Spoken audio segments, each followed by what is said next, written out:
It is 8:33 a.m. in the morning.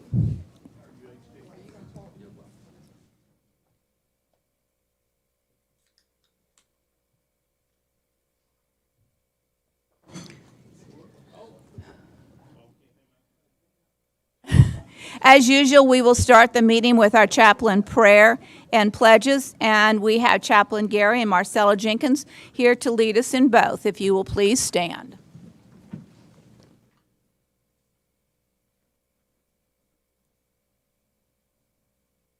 Good morning, everyone. God bless you. Dear God, we ask your blessings on the people who have been called to lead the community in which we live and work. Help our leaders to do not ask first, how do we fix this, but what do we need to do to learn? How might we need to change, and to whom do we need to listen? Remind us as a community, because we are forgetful from time to time, especially in the noisiness of what passes for political debate today, that they are not only leaders, but also servants, and that it is their responsibility and ours to serve the common good for all. Grant us the wisdom and courage to know and do what is right and good and true. May we speak out when it's time to speak out, and listen patiently and receptively when it's time to listen. May we always be guided by the spirit of love. This we pray in Jesus' name. Amen. Repeat after me the pledge, please. I pledge allegiance to the flag of the United States of America and to the republic for which it stands, one nation, under God, indivisible, with liberty and justice for all. Honor the Texas flag. I pledge allegiance to thee, Texas, one state under God, one and indivisible.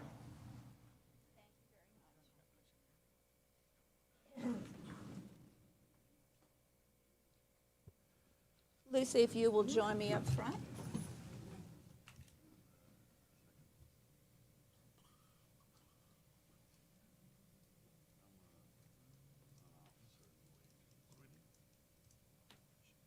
This morning we have a proclamation for the Hispanic Heritage Month, and so those in the audience who are here to receive this, please come forward.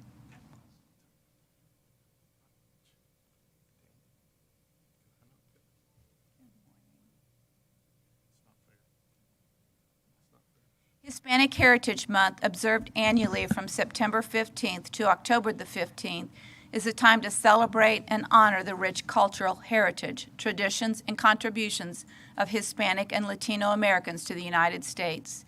During this month, we recognize the significant impact Latinos have made and continue to make in shaping our nation's history, economy, culture, and society. Latinos are driving prosperity, power, and progress, and their contributions are integral to the fabric of our nation. Hispanic progress is American progress, as Latinos are the minority in the U.S. and a significant proportion of the country's youth, economy, and workforce. The Hispanic community is driven by the American dream with a strong belief in upward mobility and life improvement.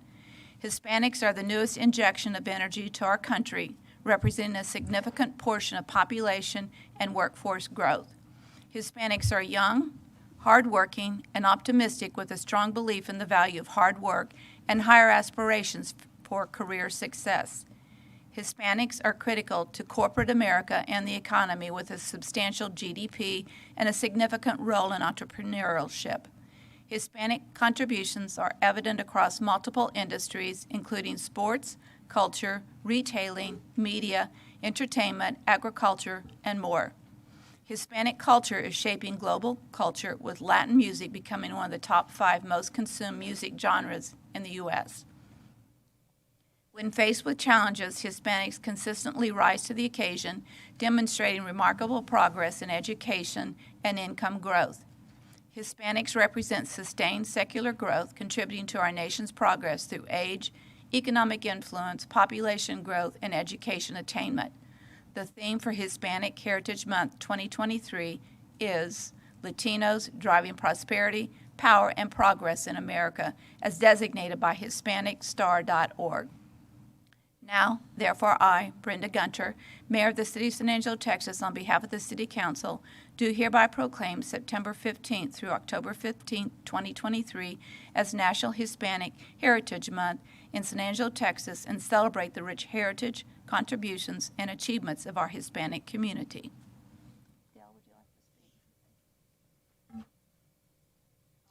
Thank you, Mayor.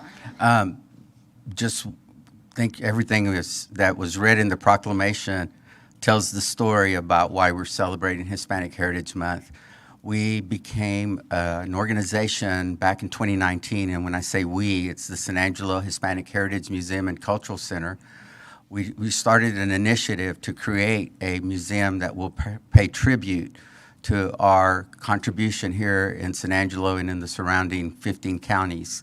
So we ask, if you can, to join us on Thursday, September the 21st at 6 o'clock at the McNeese Convention Center for our first ever Hispanic Heritage Month banquet. It will be a celebration kickoff for the total celebration of the month. And we're going to be honoring some of our members that have participated in shaping our community. So we thank you very much for this.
We will now open up the public comment portion of the agenda.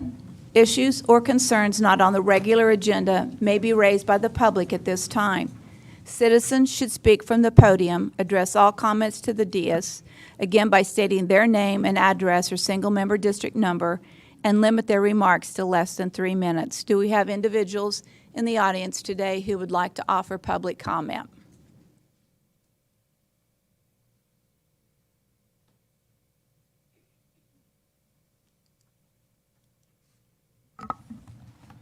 Good morning. My name is Derek Darby, single-member District 5.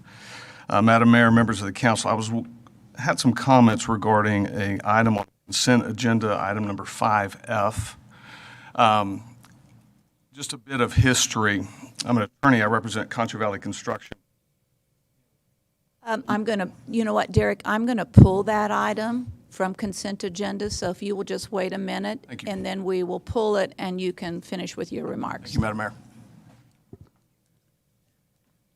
Anybody who would like to come forward for public comment?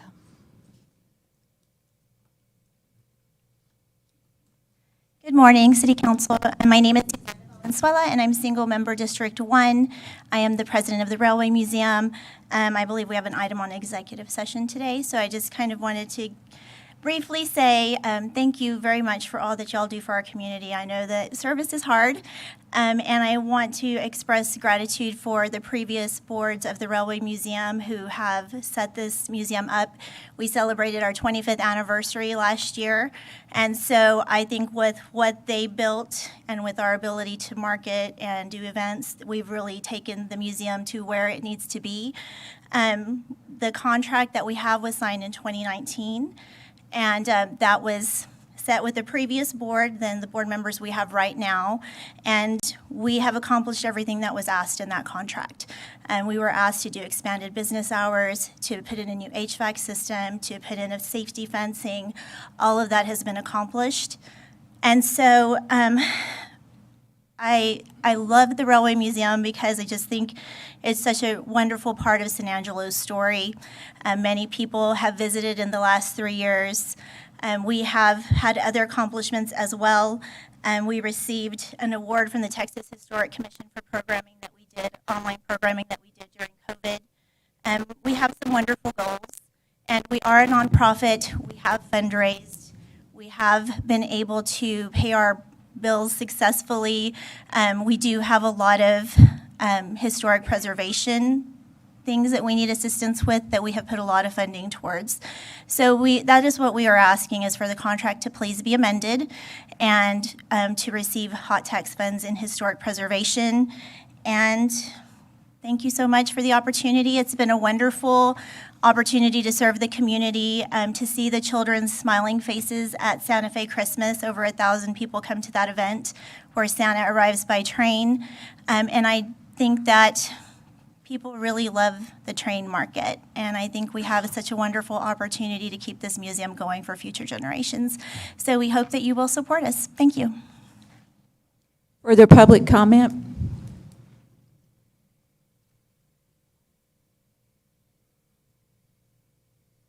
Edwin Guthrie, District 1. I want to hopefully bring the attention that we could revisit the recycling fee on dealing with on the trash pickup contract. As everybody knows, it's a 50-cent residential fee that goes directly to the Butts Recycling Center.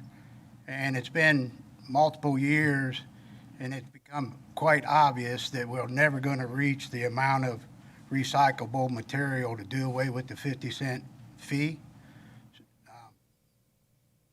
First, the recycling center does not recycle the heaviest material. No newspapers, no magazines, no glass. So basically, when you're just taking the lightest material at that tonnage, we're never going to reach that goal. And I don't understand why we don't revisit doing away with the 50-cent fee for the customers, due to the fact that all we're doing is subsidizing Butts Recycling business loan payment. That's all I have to say. Thank you. Thank you very much. Further public comment? Seeing no further public comment, we will move into the consent agenda. I'm going to start by asking that we pull item E and item F. Larry, do you have any items that you want to pull? I'll pull E, but I, of course, have to recuse myself Okay. on B. All right. Karen? No, ma'am. Lucy? No, ma'am. Harry? You already pulled mine, thank you. Okay. Tom? Same, nothing to pull. Tom? ma'am. Check. 1, 2. All right, with that, may I have a motion for approval of the consent agenda with the exception of items E and F? So moved. Second. Second. Any public comment? Seeing none, we'll take a vote. Those in favor of approving items E and F, of approving the consent agenda with the exception of E and F, please say aye. Aye. All right, with that, I think Larry, well, he did, but the consent agenda, the two items we pulled, anyway, just make sure.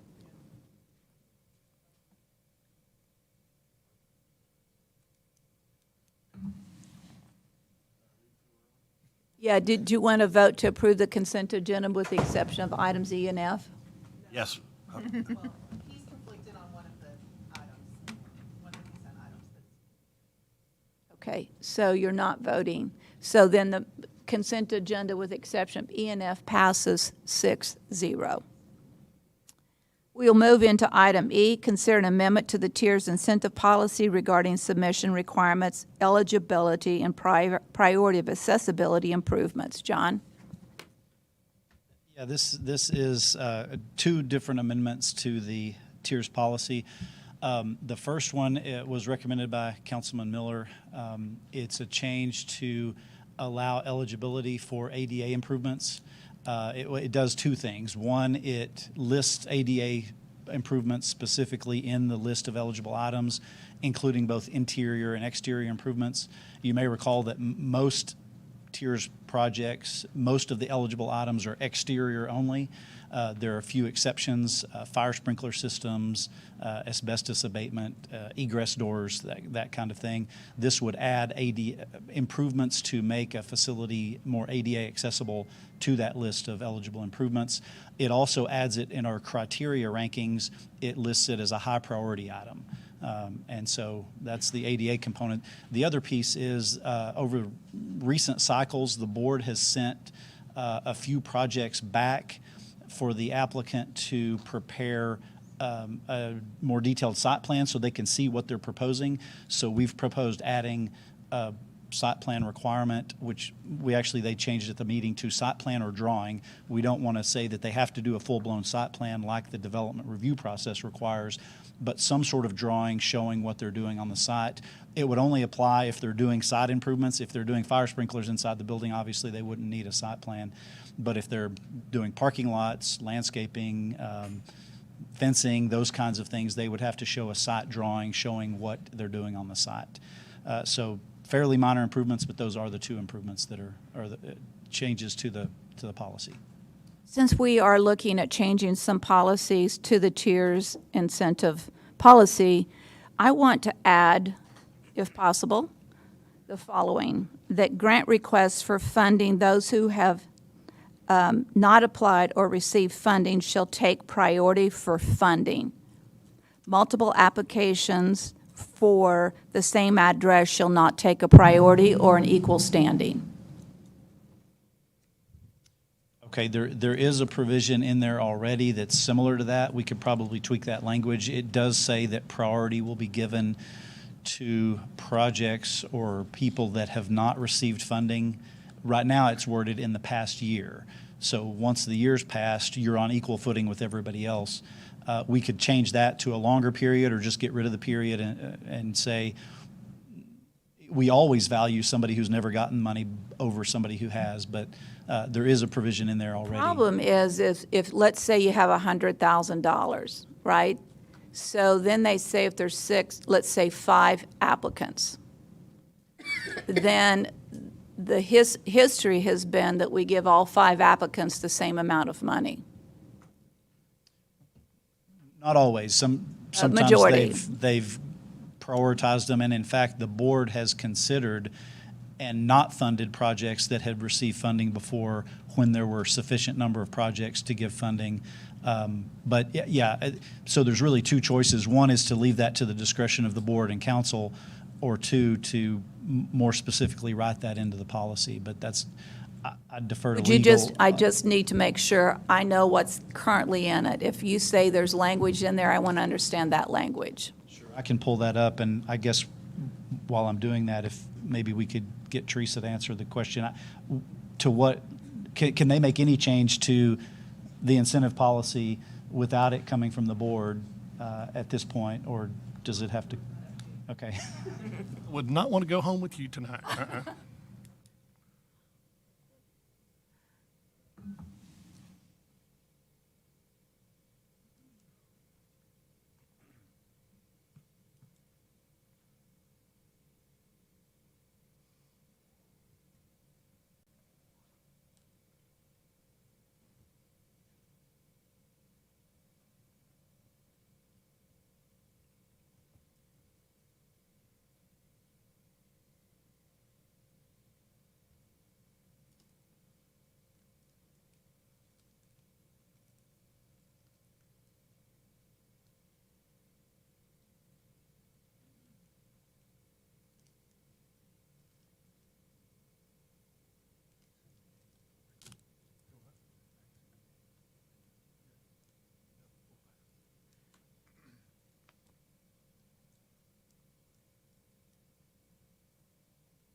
So the wording is sites and/or owners that have not received funding within the past year will be prioritized over those that have received funding. That's the current wording. So, but it says, but does that refer to the same address or just repeat that again, because So it says sites or Sites or- okay. owners. So if it's the same owner of a different site, that would count. If it's the same site, that would also count. So the same address is included in that. so someone had multiple facilities or buildings. Right. So if it's the It's- same owner for it's- multiple properties, they would be deprioritized if they've received funding in the past year. Okay, that covers the issue. Other comments from council? Larry? Yes, it's wonderful that we've incentivized doing the ADA, but my question is there teeth in there that requires people to make changes if they're receiving TIERS money? There's not anything above and beyond what the normal building codes would require. So if you're doing a certain amount of work or, so for example, if you're remodeling your facility but you're not touching the bathrooms, you don't necessarily have to bring them up to compliance. But if you're remodeling the bathroom, then you do have to bring it into compliance. And so we, at least as it is right now, we would only require ADA improvements if the building code requires it through that process, which in many cases it would trigger it. But the TIERS policy does not place any additional burden above and beyond just the building code.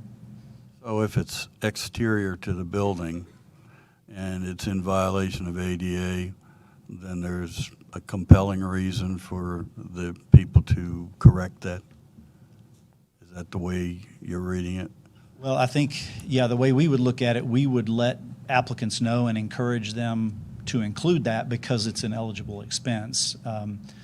That's similar to some projects that didn't ask for a particular, like we had a project, you can get up to 75,000 in the north. A project only asked for like 45,000 and they didn't include any landscaping. And we said, hey, you can get more money if you also include landscaping. So they did and got the money. So I think this would be similar. We would encourage them, hey, we noticed you didn't include any ADA improvements. You can get extra money if you'll do that as well. But code would require ADA compliance. Depending on what they're doing. Yeah. Again, if they're not touching that piece. So for exterior improvements, let's say they're replacing windows, that wouldn't trigger making the doorway accessible if they're not doing anything to the doorway. But if they were doing anything interior, it would. It might. I mean, off the top of my head, I don't know all the thresholds, but if you're doing certain things, there are triggers that require it. But again, right now, we just default to whatever the building code triggers are that push you over the limit to having to bring it into compliance. Thank you. Any other questions or comments from council? Okay, so may I have a motion for approval of item E?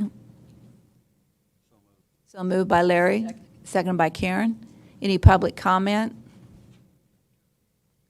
Seeing none, we'll take a vote. All those in favor, say aye. Aye. Motion passes 7-0. Item F, consider a resolution authorizing the correction of a Scrivener's error in ordinance 2023-052 regarding the rezoning of planned development PD 23-04 on Riviera Lane in the Bentwood subdivision. I'll just give you a brief overview of this. This was a planned development in Bentwood, went to the Planning Commission and Council. There was a description in the staff report of what 3 changes were proposed in the plan development. It was basically single-family residential zoning, but with a change to the front setback, the floor area ratio, which is basically the coverage on the lot. There was no mention in the staff report of any change to the rear setback. We presented it to the Planning Commission. In fact, there was a question at the Planning Commission, does this change the rear setbacks? And the answer was no. Then it came to Council, again, similar presentation to you all, listed the 3 items that were changing, did not mention anything about the rear setbacks. However, in the ordinance in your packet, a staff member inadvertently included a change to the rear setback. And part of the issue, I won't go into all the details, but the applicant originally requested RS3 zoning, which had the reduced setback. In the Planning Commission, there was some neighborhood opposition to the RS3, so they changed it to a planned development instead, going back to the RS1 standards. And so it should have been changed to the normal 20-foot rear setback instead of the 10. That piece of the ordinance didn't get updated correctly, so that's technically what was in your packet. Our belief, and I'll defer to before I get in trouble, defer to legal if it gets into the legal issues, but basically the short answer is we believe there was no intention of Planning Commission or Council to adopt that change in the rear setback, and that was simply a typographical error, or what the lawyers call a Scrivener's error. And so this is a resolution acknowledging that error and basically saying, here's what the ordinance was supposed to be adopted as. But supposed to and signed documents, do they not have validity? I mean, supposed to is kind of a whatever. It's not a very good word to use, supposed to. I think Derek's And- going to get up here and he's going to argue that it does have validity, and I would do that if I had his client. But there is a Supreme Court case that essentially states very clearly that these kind of errors don't override the will of a governing body, nor would we want them to. Otherwise, we could just be like, oops, put it wrong and just pass whatever we wanted to. So there's definitely a question there, but the precedent that we reviewed and looking at the board meetings and the council meetings and the way John presented it and what was in the staff report, there was never an intention by any body of the city of San Angelo to change that rear setback, nor did John present it as such. In fact, he presented exactly the opposite. These are the things, specific things that are going to change regarding setbacks, and did not present that one. So Scrivener's errors, most cities have either in their charter or in their code of ordinances a rule that says staff can correct those things if you identify a error in a written document, because we review hundreds of documents for a council meeting. Those things happen, that we can just review it in-house. If we had had that rule or policy, we would have just corrected it to what was presented at council, and it never would have come. But because we don't have one of those rules, and because that development is going to be built out, we thought it was prudent to bring it to you to make sure you're directing us to correct the record so it's clear. But it's a signed document, correct? There is a signed document, but that does not reflect the action that was taken by this body. It reflects, the signatures reflect what was, obviously when you sign it, you are signing a document that says X, Y, and Z. Correct? Yes, but there's often errors in documents that everybody signs, and that was one error in this ordinance. So yes, there was an error in the ordinance. That's why we're here today asking to correct it. So Brenda, Go ahead, Tom. so we approved what was presented, correct? And we voted on what was presented, right? Okay. But, and I've talked to parties on both sides of this, and each seems to have valid points moving forward. It's very unfortunate of the state people are in, but the whole point is, I think it falls back to, it is a planned development, but we voted on what was presented. We don't see it as it goes forward up here as a council. And so I get both parts of that, but I just want to make sure my questions, that I have been given lots of information, which was provided to me, not my own, but even when I went back and looked, it was an approval on what we were presented.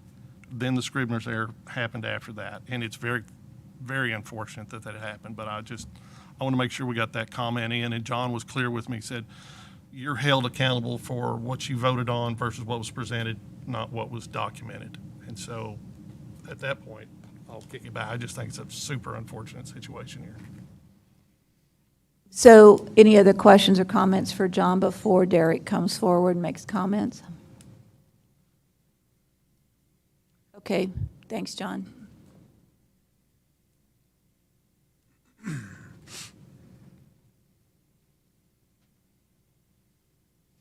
Thank you, Madam Mayor. Once again, my name is Derek Darby, Single Member District 5. And I agree with 99% of what Ms. James said. The code for the San Angelo City of Ordinance does not include the Scrivener's error language that maybe some other cities have. But what it does have is Chapter 12, Exhibit A, Article 2, Section 210G.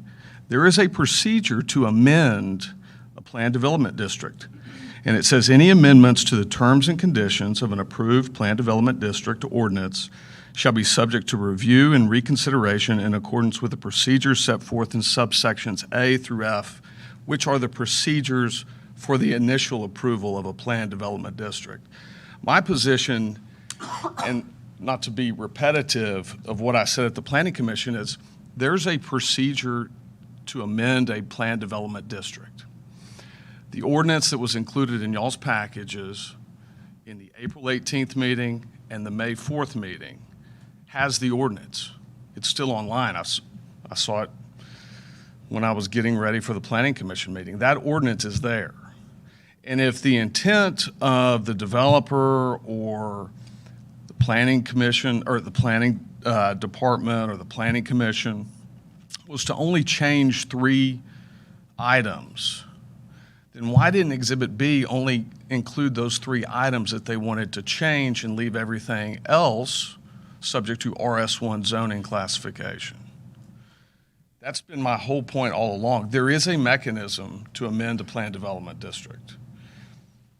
I don't understand why something's trying to be recreated instead of just amending it. So that's the position I was going to take this morning. Could you clarify that, Teresa? Yeah, I In agree with layman's terms? 99.9% of what he said. There is a process to amend an ordinance in this context. But the difference that we have, that 0.1% that we have as a difference, is that we do not believe it was ever approved as he believes it was approved. So there's no amendment that's necessary. I would argue that if we wanted to make it state what Derek and his client wants it to state and what the actual document states, at that point we would need to go back through the process, because we actually are amending the direction that was given to us by council and the approval that was given to this development by council. So that process would be relevant if you're interested in changing that rear setback. Because we're only changing what was essentially a drafting error, that's not necessary. That's a different kind of thing that's happening. Well, I just for the record want to say, my client doesn't take the position of what it should be. My client was issued 6 building permits by the city based on this ordinance. And then when a builder got the permit, and then the builder went to go build. And he spent a bunch of money. And now, if the ordinance had said 20, one, the 6 building permits would not have been issued. And 2, the plans would have been drawn differently. And we're really talking about 5 of the 6 building permits, because one of the properties is well within the 20 feet. But the city of San Angelo issued stop work orders on the other remaining 5 on permits that they already approved based on something that's not of record. Whatever the intention of anybody was, that's way before my time. I'm looking at it as the building permits were issued, the builder started work, and now the builder can't work on 5 of the 6 because of a Scrivener's error. Well, even if it is a Scrivener's error, there's no vehicle that I can find in the code to correct a Scrivener's error on a planned development district ordinance. That's the point I'm trying to make. I don't want to get bogged. I know there's a lot of noise around this issue, but I want to narrowly focus it on my client was issued 6 building permits. He started building, and now no building. So after, if it's going to be fixed, fix it the right way. so after it was approved or discussed in council and approved, it then went to our planning department or permits department, and they issued permits based off of the signed documents. Correct. And those signed documents indicated that he could do what he's doing. Now, the question mark is, what was the time frame and who finally caught it? Where did all of a sudden the red flag come from? Because he got the permits, we issued them, the city issued them. He went and started working. And when did the red flag come up? I can't answer that question. Well, I'd like Mayor. to clarify one thing that Derek said, that there was an intention here. There wasn't just an intent to do something. You guys actually took a vote to change that, make those rules in a certain way. never presented the way they want us to interpret it today. So it wasn't just y'all thought, well, this would be nice, and this is how we're going to do it. You voted and directed us to do something. Did we fail in that direction by putting the wrong number for a rear setback in a document? Absolutely. There's nobody here arguing that. We didn't. And that there was, when we hand it to our staff, we don't expect them to go back and watch a meeting and make sure all that stuff is accurate. Things certainly slip through the cracks, but it wasn't just an intention. You guys actually took action here. The second thing is that there's other ways for this to be resolved that have not been pursued. I know that they've been offered to do a variance on this PD, which is still an option for them. I mean, right now, variances seem to be granted based on errors of staff pretty frequently, so I don't know how that would go. Definitely, it's definitely a board decision, but I don't think it's unfavorable to them. They certainly have some valid arguments to be made there. That is also an appropriate way to correct this error. But to state that it was just an intention is really misrepresenting what actually occurred in this room regarding that PDD. So what council could direct today is for this to go back to the planning commission and ask for a variance to allow the project to continue as it is. Is that correct? Well, we had a meeting with city staff last week, and we did submit variance requests last week. I had some heartburn with the variance request because of something that's said in the code, and that is Section 207.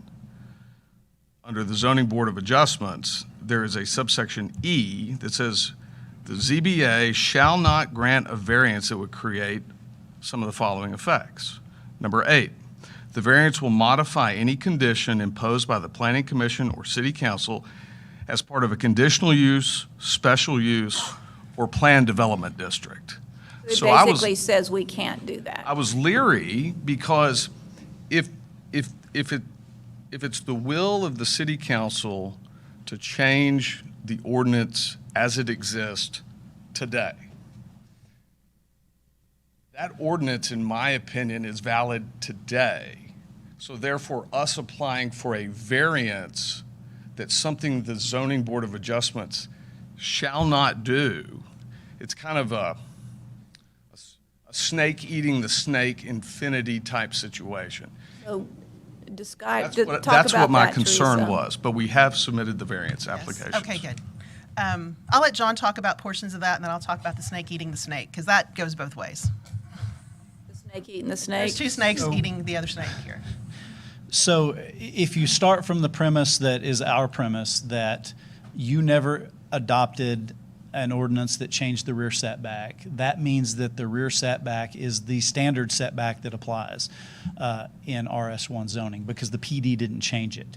Therefore, it's not a condition of the PD, and so the provision that he referenced that said the zoning board can't amend or can't vary a specific condition in the PD, that rear setback is not a specific condition in that PD. If it had been, then yes, he's correct. But we don't believe that rear setback was changed by your vote, and therefore it's just the general provision that is variable by the Zoning Board of Adjustment. And again, I just got a message from Brandon who said that the 3 conditions that can't be varied are those that the Planning Commission imposed. And so we can't go back and change the ones that they've already changed, but the other one would be a valid one. He said John got it, though, so. So what we're saying is that, in essence, what was approved, regardless what was signed. Yes, absolutely. Not only do we say that, but the Texas Supreme Court has said that in some opinions that they've issued, saying that staff, because of an error, either deliberate or not deliberate, cannot change the will of council. And the will of council here was to not address that back setback, that rear setback, which is kind of the snake eating the snake part from our perspective. If we had to go back and restart the process every time that there's a mistake in the writing of a document, that is not good precedent either here or anywhere in the state of Texas. It's not good precedent as a city either. No, right. Because it's not good to have signed documents or documents presented that are not reflective of the vote. Oh, absolutely, it's not, but that's So- the whole purpose of Scrivener's ordinances or Scrivener's provisions in charters. And I find it interesting, I mean, just because I'm kind of nerdy about stuff like this, but the Supreme Court case actually was cited, a San Angelo case from like the 20s, 30s, or 40s, where the mistake was made back then. So these kind of mistakes, although they're unfortunate, we try not to make them, they are not uncommon in government, period, or in business for that matter. So they're just not, it's not as uncommon as we would hope that it would be. The 10-foot setback is in line with what Bentwood Country Club likes or doesn't like, and what the adjacent properties like or don't like? Partly to answer that, but to go back to your previous question, why it came up was the neighbors to the rear of these homes. They saw the builder out there, and they were like, hey, wait a minute, isn't he building too close to the property line? So that's what started the ball rolling on all of this. I'll maybe defer to them to answer some of those questions. There is an issue between them and Bentwood and deed restrictions, but that's not the city's role to be involved in. So there may be issues with that, but again, that's outside of our realm. But I think according to when we met with them, they believe that the neighbors are all on the same page now. I've not heard that personally, but that's my understanding. Do we have questions from council? So what we're saying today is that if we approve this item F, that we're asking the developer to tear out the work that's been done on 5 lots. Assuming he does not get the variance he's requested, yes, but he is in the process to ask for a variance from the Zoning Board of Adjustment. Decided that he can ask for a variance based off of what Teresa said. So why are we even discussing it today if he's going to apply for a variance? I don't understand it even being on the agenda or us discussing it for a vote today if it's going to go back to the zoning board. Why is it here?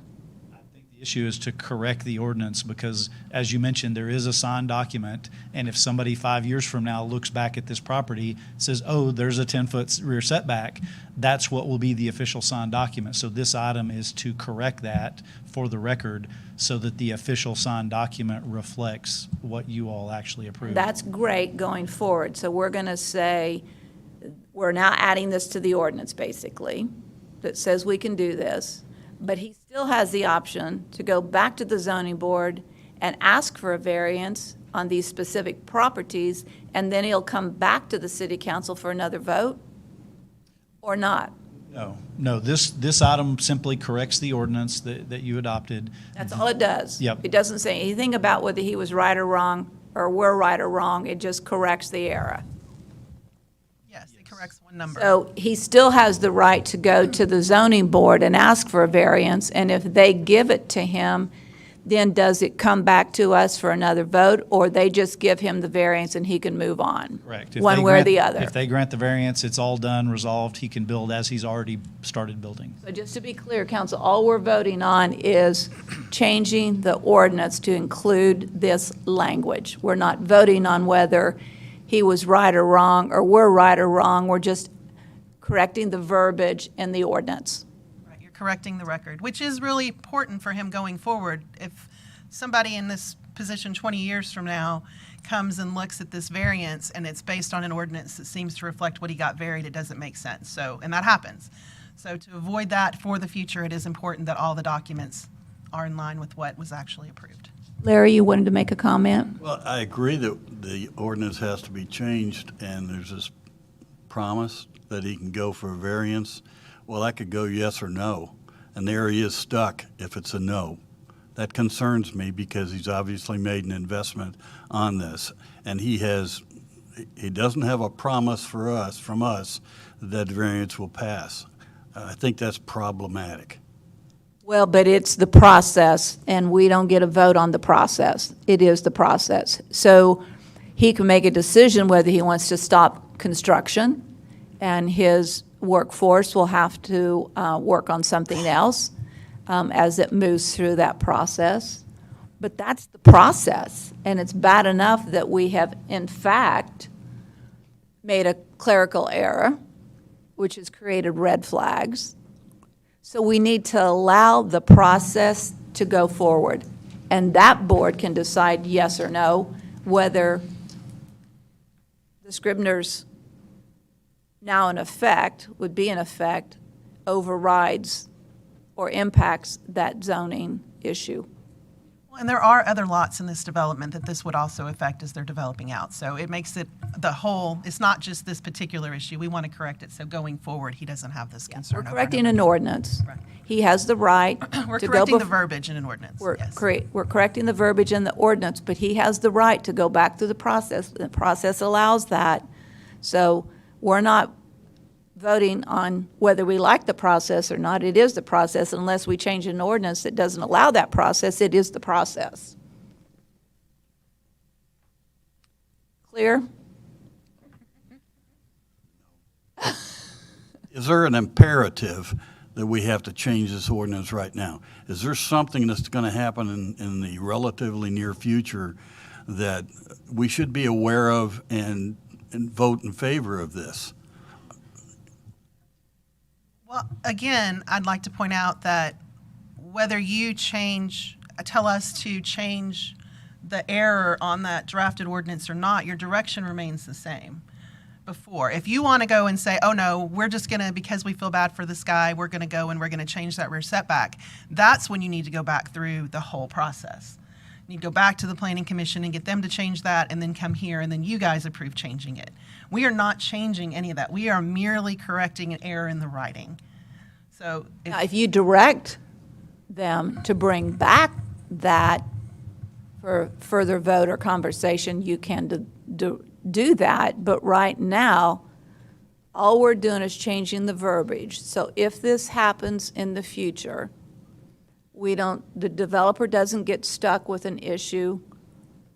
The will of the council is valid even if paperwork is incorrect, which sounds not good. I mean, that does not sound good. But that's what we're being asked to do today.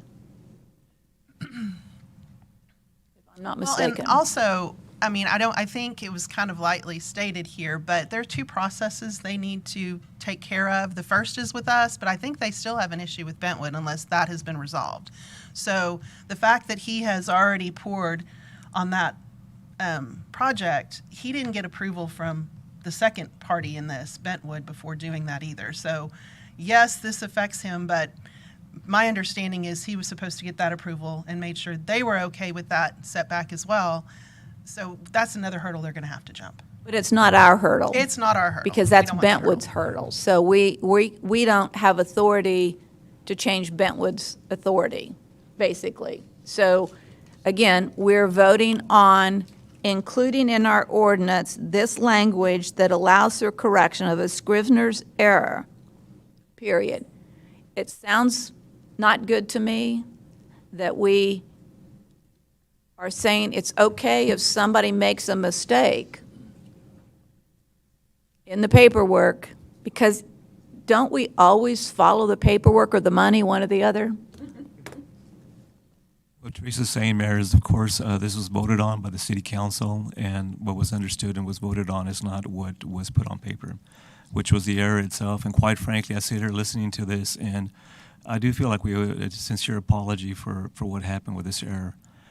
This is not something we take lightly. We strive to make sure that we do everything we can correctly without error. There's humans involved, and sometimes that does happen. So this is why we're coming back on with this part of it, because we do understand what the council had voted on. It was just an error on staff, and again, for that, we sincerely apologize for that, but we still feel that needs to be corrected, Mayor. So all we're doing today, I repeat, is adding to the ordinance a Scrivener's error. We can deal with other issues that pertain to things like this. No, we're not adding anything to Not the adding ordinance. anything. Change it. You're just passing a resolution directing us to correct the ordinance that was already That's what I'm approved. just saying. This Yeah. particular This ordinance. particular one, right. So I'll make We- that motion, Mayor. That- okay, as there's a presented. motion I'll second. and there's a second. Is there public comment?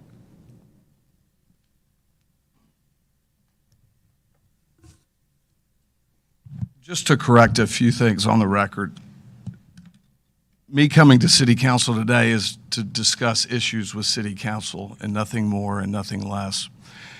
The actual text of this ordinance was included in all of your packages in April and in May. It's still there online.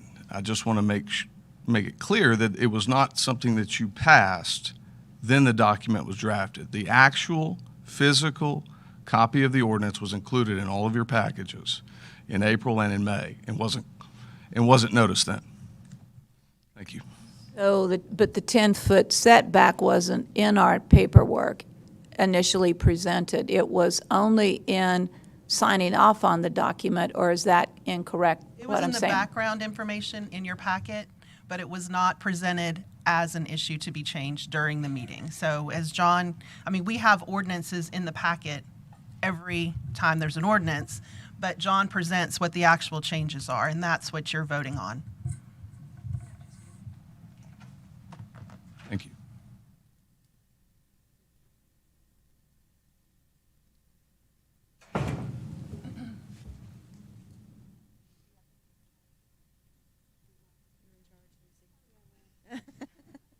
Everybody take a 15-minute break. Gary's in charge. Good call.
So sorry. So we are now ready for a vote, is that right? Yes, ma'am. All those in favor of this resolution, say aye. Aye. Those opposed? All right, the resolution passes 7-0. With that, we'll move on to our regular agenda. Comments regarding items on the regular agenda may be made by the public when each item is discussed as outlined above. Applicants, proponents, and appellants are exempt from the time limit above and instead must limit their remarks to less than 5 minutes. We will start today with a presentation of the Downtown San Angelo Inc.'s biannual report, and I believe Monica Ramos is presenting with the backup support of Del Velasquez. May not need Dell's backup today. We'll see. Good morning, Council. Just nice to know he's in the audience backing you up. Oh, yes, absolutely. Always by my side. So let's see. Let's get started here. Maybe I do need him.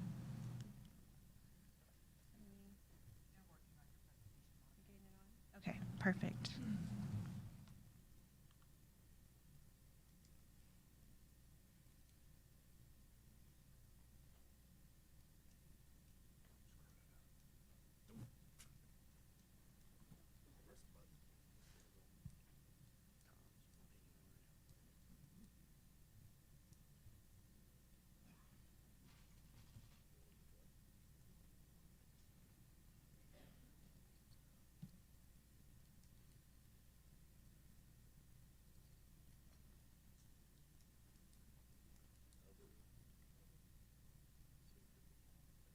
Presentation pending.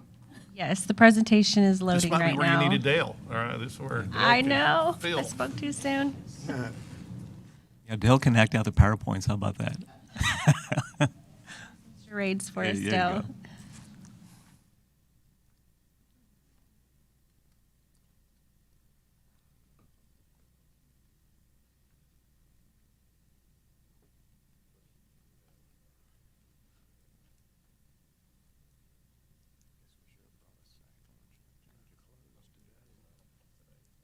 Go. Here we go.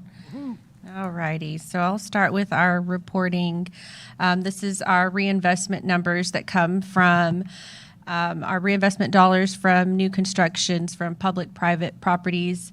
As of June 30th, we're at $3,212,141. These numbers are collected from data from our city departments as well as the Tom Green County Appraisal District for any new property sales. Our overall total is shown here of the $284,706,733. This is really great for downtown that we have the new constructions that continue. Our mixed beverage and sales report, this shows a combination of the two, and the mixed beverage report being any entity that sells, prepares, or serves alcoholic beverages. And on the sales end, this only shows the city's portion of the 1%. The other portions for the state, county, and ED are not shown on this chart here, but they are a combination. And so what we can look at is a difference between the prior year's first quarter to now. And we see an increase across the board with 12% increase for San Angelo overall, 6% for the Central Business District, and 6% for Main Street. If we look at a comparison of the second quarter, the Central Business District and Main Street slightly decreased a bit. However, overall, San Angelo has an increase. So those numbers look good there. And so the trend shows positive for us. On our tiers projects for the year, the South total is $335,963. We have two projects that were recently approved. The first being the Valley Vending location. Valley Vending specializes in the sale and repair of vending machines, jukeboxes, pool tables, and their request was for facade improvements. And as we see here, that was very much needed. And so they'll be putting in some new doors and windows and updating the plaster there.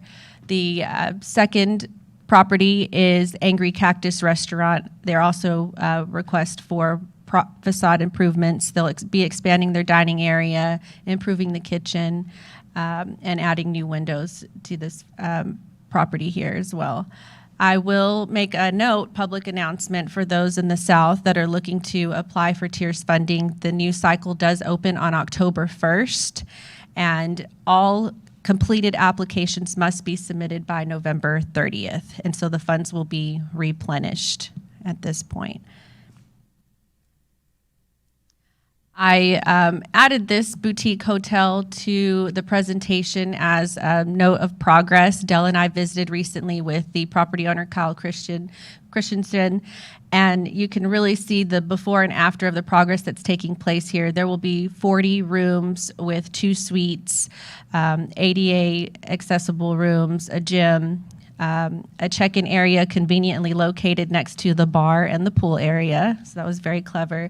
We're really looking forward to the completion of this project because it is on a very high traffic thoroughfare area, and I believe that this will be fabulous once it's all said and done. As for new business in downtown, we have a total of 6 since the last time I was here in April. We have Wear It Well, a retail store, and screen printing, Texas Filament Supply, Jacob Martin Firm, The Golden Hour, Lux 76, and Good Movement Gravity Pilates. So this adds to what I had previously presented for a total of 15 new businesses thus far. So that's really looking great.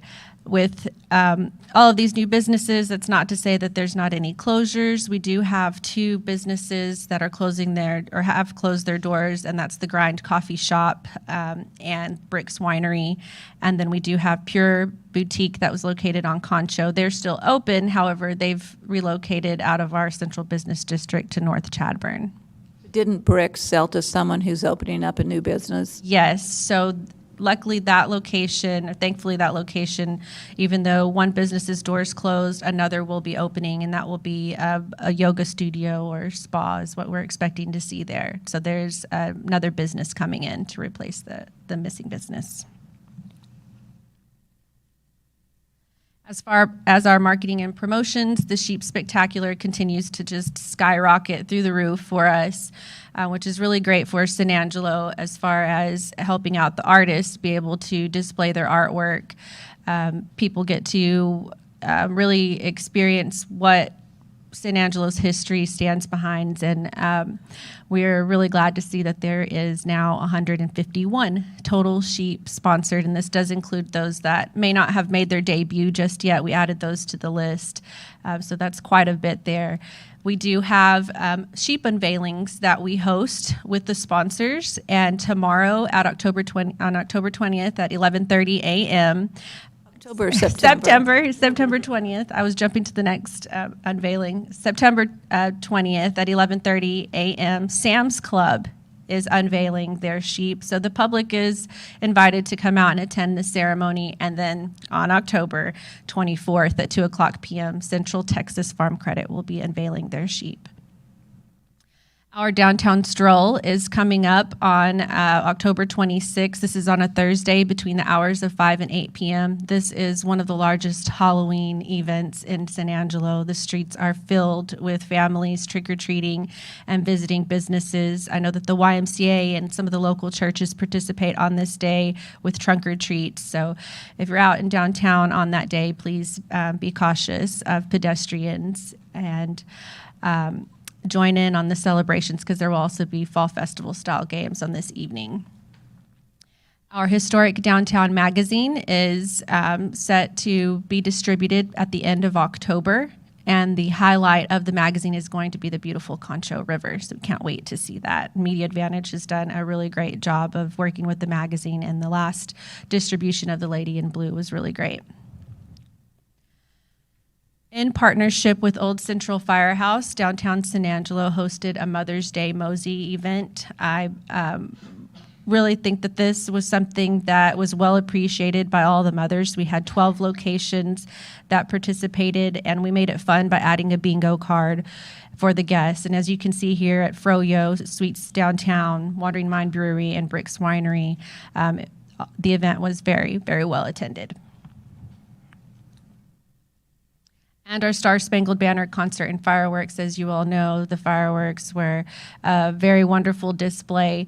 We'd again like to thank our sponsor AEP in the city of San Angelo, and as well as any of our partnerships and volunteers that we've had with ASU, San Angelo Live, and U-Turn for Christ for helping us make this event possible. A little more of marketing and promotions continued. This is important to us because our goal is to try to help bring people to downtown and really impact their experience in downtown. So as far as ASU goes, we do get an intern from the School of Business and from the Arts Department. And we also work with the class as well. So we helped coordinate to bring students to downtown to take photography of different scenery in downtown. They really enjoyed coming out and exploring. We continue to be a part of Leadership San Angelo's tours. We hosted ASU Rambunctious Week not too long ago, and the students were able to come out and explore the dining, shopping, entertainment, and art of downtown. This Friday, Dell and I will be hosting a historic properties tour for the State Board of Review. And also coming up is the En Plein Air Visual Arts Tour that we will be assisting with as well. When is the En Plein Air, Monica? That one will be on October Open 27th. painting, outdoor painting. Right, It's been going I know, on, I was yeah. just curious, when? Starts the last week, it starts on the last week of October the artists arrive on Sunday and start painting on Monday. Yes. We and- always enjoy that, so yeah, thank you. Yes, and then this tour on the 27th. And so we'll continue as an organization to do what we can to help boost revitalization in downtown. Vice President Michael Looney of the Chamber of Commerce stated that Rosenberger GmbH did state that the reason that they decided to move to San Angelo was because of the vibrancy of downtown. And I'll also quote Michael here, where he says, "Downtown played a role in helping recruit them, as downtown is the heart and soul of the community, which they value." And that's very true. It is. Did you include in your statistics the sale of the middle sister building? No, ma'am, that one was not included on there. We'll have that for our next quarter. That was in January, right? Yes. Okay. Any other questions? Questions for Monica?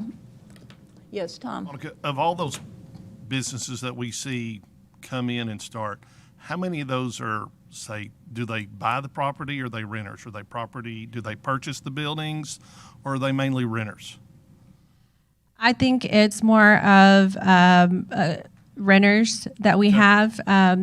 Sometimes it's just a toss-up. It depends on the climate, but more so renters that come in for the businesses.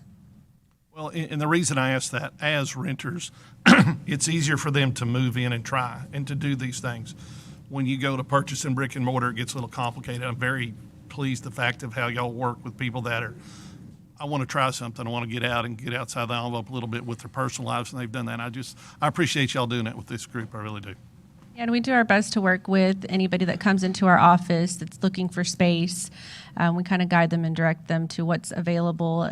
We're kind of the liaison that says, here's the realtor that you can get in contact with, here's the property owner that you can speak to. So we do what we can to really help anyone that has any questions for us. We'll do what we can. Questions? Either further comments for Monica? All right, thank you, Monica. Thank you, Mayor. I am thinking that what we should do is items B, C, D, and E, hold off on those a minute and do some of these other items and then come back to the actual financial items, because there's people in the audience for some of these other items. So we're going to hold off on you, Tina. We're going to move forward on the agenda, and I'll call. All right. So we will do the item F, consider approving source well contract number 091422-WCP for the purchase of a concrete placement boom from Whitecap in the amount of $119,980, utilizing stormwater fund balance and authorizing the city manager to negotiate and execute all related documents. Ryan, you're on. Morning, Mayor and Council. As was just read, and as you permit, I'll be somewhat brief. This is a request to purchase this item, a concrete placement boom, for the use in the Stormwater Department to be utilized in conjunction with other equipment that's already in place. And we're asking for that purchase from the Sourcewell Cooperative Contract. The funding for this purchase will be out of Stormwater's fund balance. That's the reason on the regular agenda. Questions in terms of the first question? People want to know what a concrete boom is. So describe a concrete boom, and then we'll take a vote. Very good. You might have seen on some larger concrete projects where there's a large truck with a big boom that's helping those workers put concrete in specific places. This is not to that magnitude, but it's the same effect. So this unit is designed to travel over more sensitive spaces, so through parks or irrigation, to get down to projects that might be along the river or other similar areas.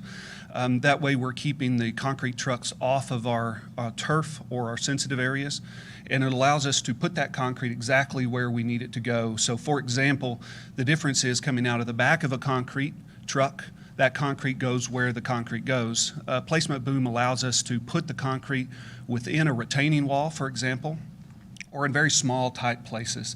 Allows the flexibility of that concrete being moved with a machine instead of physically. So I know our workers are going to be more effective in that measure as well. Further questions for Ryan on this item? May I have a motion for approval? So move. Second. A motion by Harry, a second by Lucy. Any public comment on these items? Seeing none, we'll take a vote. All those in favor, say aye. Aye. No nays, so the motion passes 7-0. Item G is first reading and public hearing of an ordinance deleting the juvenile curfew from Chapter 8, Article 8.07, Division 2 of the Code of Ordinances. And Teresa, you're on. Yes, ma'am. This is basically a cleanup ordinance. House Bill 1819 was approved by the Texas legislature, which basically said we can no longer have a juvenile curfew. So since we have one on the books, to avoid confusion and to make sure our ordinances remain as current as possible, this deletes that provision. Questions for Teresa? Make a comment? Yes, yes, go ahead, Harry. I'm not enthused about this change in state law. I think that curfew curbed a lot of juvenile crime and young people getting in trouble. I would encourage citizens, if you feel the same way, to contact Mr. Darby and anybody else that you know in the state Senate or legislature. I think this change is not appropriate, and I really believe this will be detrimental to this particular community. Thank you, Harry. Do we have numbers that talk about, prior to this going into effect, what juvenile issues existed versus now? Do we have any statistics on that? I don't have any statistics on that, but I did want to see what effect this would have on our code of our ordinances and our citations that we write. And we average right around 50 citations a year for juvenile violations like this. I would assume most of those are in the summer. Seems like that's when this is really utilized. But one thing about this ordinance, whenever it was put in place, and I think it was actually a requirement of the statute itself, is that it has to be reauthorized. And so every couple of years, and we just reauthorized it a couple of years ago, the PD does go and look and see what kind of juvenile issues we're having to see if this is still an effective way to deal with it. And it always has been reauthorized. So I'm assuming that they still saw value in it. Well, the curfew changes, but misbehavior can still be cited. So even though you can't specifically do it because it's a juvenile curfew, but if they're graffitiing, it still can be ticketed. So let's just say the fine, it doesn't change the illegal activity and citations for that. Correct. Yes, go ahead, Lucy. Tracy, do you by any chance know why they went and changed this ordinance? It's about discrimination. I don't know why they did a lot of things they did at the legislature this last year. I know that there is, it feels like in the last few sessions, there's been a slow and not so slow willingness by our Texas legislature to remove different authorities from local government. I mean, the Death Star bill is an example of that, which, a court has put on hold, but that could be coming back as well. So I have no background. When I was going through this with PD, they were not sure why they had done it either. The information that I read was very specific about they felt like it was discrimination of an age group. Right or wrong? Really? I think that's what I read. So Pop quiz, what are we calling a juvenile? What age? What do we separate this at? 18. So 17 and under? Yeah, if you're less than 18 years old. And it had, the way it's written is there's exceptions for work and for after-school activities and those sorts of things as well, but it is 18 years old. Okay, so it's 17 and under. It's 17 years and 12 months and 30 days. Absolutely. Just to be specific Mayor. about that age. Yes, sir, Tommy. Anecdotally, I was on the council when we passed this ordinance back in the mid-'90s. Only anecdotally, but it did have a noticeable effect on juvenile, more than misbehavior, but it was the law enforcement folks were very appreciative of the help that it gave them at that point. I too, Harry, am dismayed that we are unable to keep this, and also to Teresa's point, this had to be reauthorized every so often, and it was always reauthorized. It was just another tool for law enforcement to have to curb activity that shouldn't be happening. So I too am saddened by that. I would, Mayor, even having said that, I would make a motion to approve item G as presented. I think we already made a motion, Did didn't we? we? Yes. And we had a second, so now it was open for public comment, sorry. if I'm not mistaken. If my memory serves me correct. So public comment? We didn't have a I think second. Harry wants to made- second it. Yeah, Harry did. With that public comment? Seeing none, we'll take a vote. All those in favor, say aye. Aye. Motion passes 7-0.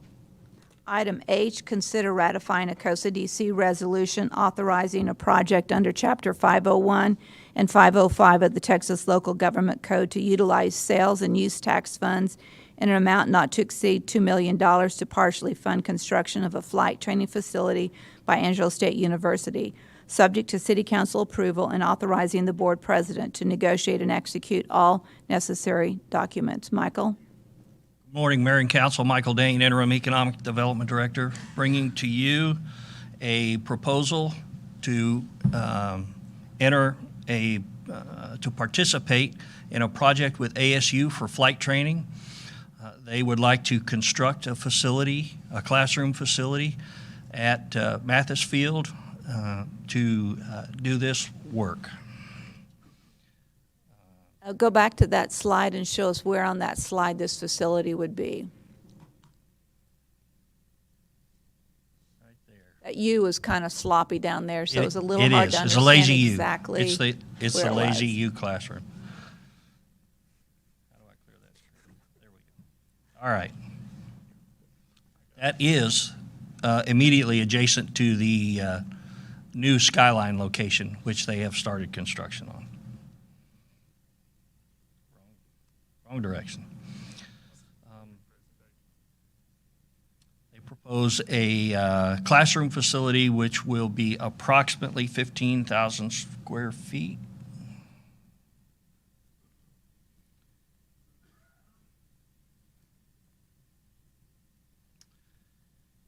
Fall 2023 enrollment, 140 students. They anticipate 250,000. Jeremy has steadfast. 250, not 200. 1,000. All right, 250. Wow. All right, Dr. Impressive. Topliff. Going to cram them in if that's the number. Getting nervous about the expectations. You just had two members of the audience pass out. I'm already thinking about the numbers, the financials. Jeremy has steadfastly said this is going to grow larger and faster than anybody anticipates. He has told us that there's, from day one, that there's tremendous demand, and he's been right. And ASU has beat all of their estimates all the way through for growth. Bachelor's of Commercial Aviation, they do plan on placing a simulator, or I know in the past they've talked about more than one simulator.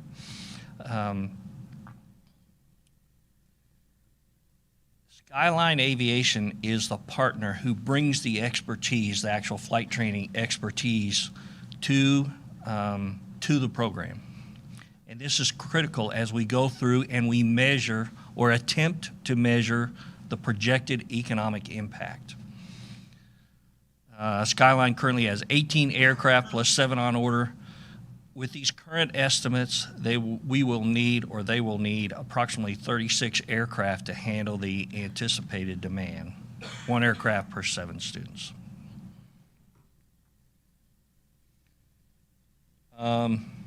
Again, at the 250 student level, approximately 42 flight instructors. These will be students which move through the program, achieve completion of the program, and will be eligible to move into flight trainer status. We've put those students, those instructors, into the software at $40,000 each for the jobs that are created. My only concern there is that sounds low, and over the span of 10 years, I would expect that to grow. If the next 10 years is like the previous 10 years, that's likely to be half again as much. But we've got a flat projection in the economic impact. Facility needs, they've already leased the footprint from the airport, 15,000 square foot new building. The current estimate, they're still in design, current estimate is $7.4 million in change. when we initially started talking about this, they were talking about something in the $6 million range, and so they split the proposal three ways. $2 million from the EDA grant, $2 million from funding they had, and $2 million from COSA DC. They're hunting or have been hunting the additional money. They have not asked for additional money from COSA DC. The ROI says 6 to 11 years. If you consider only the city of San Angelo, it's an 11-year projected payback. That comes, remember that ASU is not a traditional tax-paying entity. So the benefits associated with come from the creation of those instructor jobs and the spinoff from that, the sales tax impact of having new jobs created, and the student enrollment. In other words, when you have 200 plus students that come to town and place demand on our services, real estate, groceries, whatever a student spends their money on or spends their parents' money on, or that has an economic impact.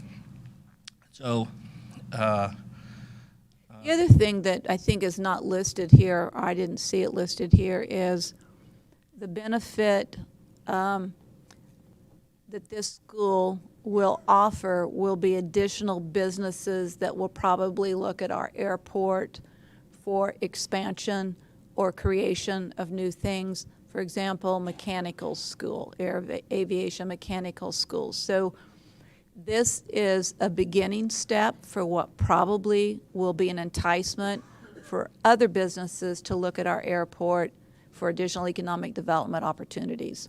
Mayor, you're right. There's no way to work that in. There are other benefits that Jeremy could talk to us about that have to do with operations. I'm sorry, go ahead. Operations. Operations, Yes, that's sir. right. Increased operations increases our profile with the FAA. And Jeremy's here. He can talk about that kind of thing. Again, I started to talk about ROI. ROI, 6 to 11 years, that's a pretty big range. It's 11 years if you only consider the city's perspective. But keep in mind that as Skyline pays taxes, technically Skyline is going to pay taxes on that aircraft. They're a When you say taxes, also are you talking about the fuel? Because we also benefit from an increased sale of fuel. Is that not correct? You're correct. Flowage fees, we receive a little piece of each gallon that's sold, the airport does, and that helps support airport operations like you were talking about earlier. If you consider the impact of those property taxes paid on all that aircraft, it has an impact to the school and the county as well. And that's why when Bob ran the analysis, if you look at all all three taxing entities locally, the ROI could be as short as 6 years. If you look at only the city, it would be closer to 11 years. The net benefit to the city, $1.8 million over 10 years. We're putting 2 in, net benefit to us at 1.8 over those 10 years. It's higher than that if you include the county, the impact to the county and the school district also.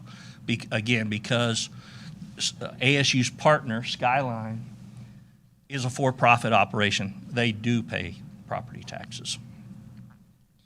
Questions for Michael Dane? While you're thinking about questions, we have people who know more than I do in the room. We have representatives from ASU, and we have Jeremy here to talk about airport impact. ASU can talk more about the program. Let's see where the questions go and see if we need additional support for the presentation. So, Tom?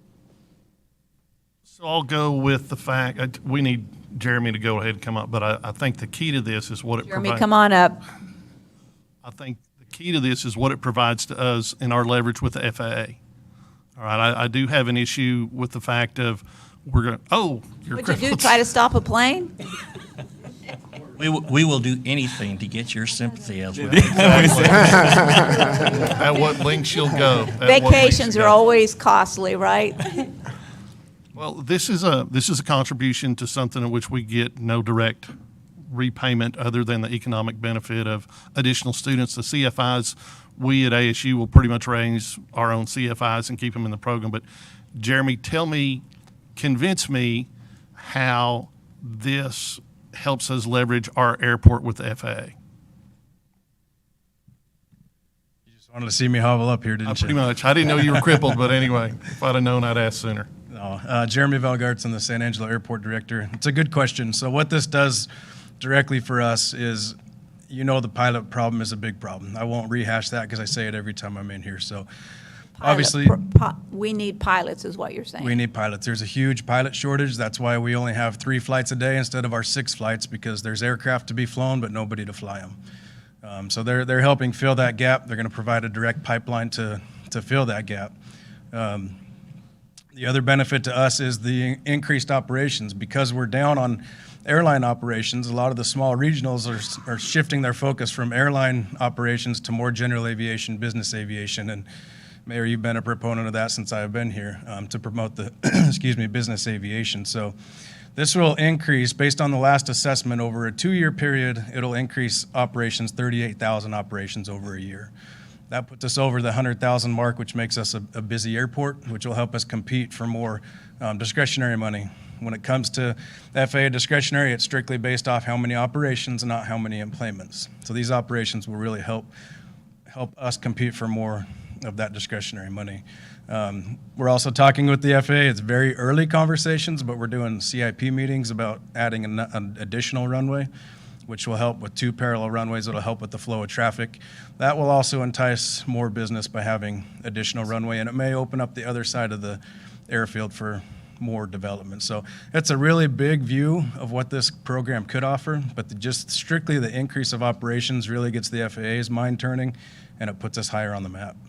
So who manages this building? Does ASU management or does Skyline run it? It will be ASU. It's just a land lease with us. So we lease them the land, and then ASU would be the owner of the facility, and they would maintain the facility.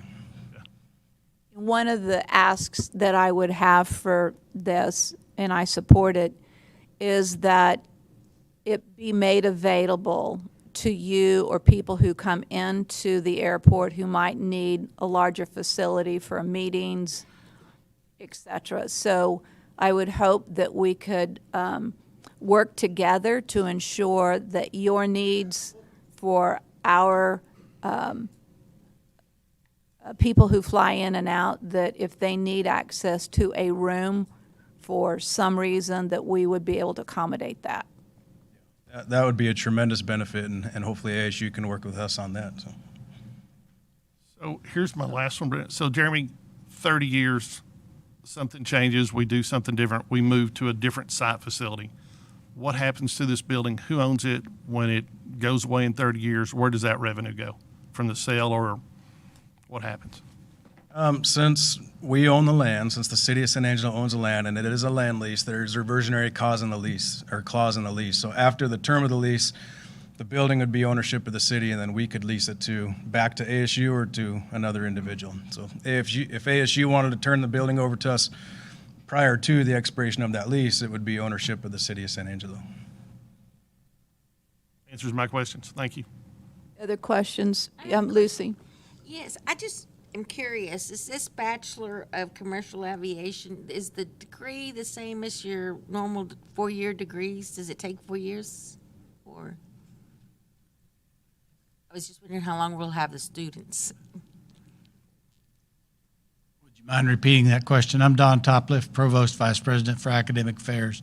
Yes, sir. I just wanted to know if it would take 4 years to obtain the bachelor's degree in aviation. Yes, it's a 4-year program like all bachelor's programs, 120 semester credit hours. Obviously, a significant portion of those credit hours are based in flight training, but there are additional credit hours. They have to meet all of the same core requirements that all of our students meet with respect to communication, English, government, mathematics, all of those things. Thank you very much. As it relates to scholarships, can you talk through that? Because I know I've heard from several people this program is not inexpensive, and of course it wouldn't be.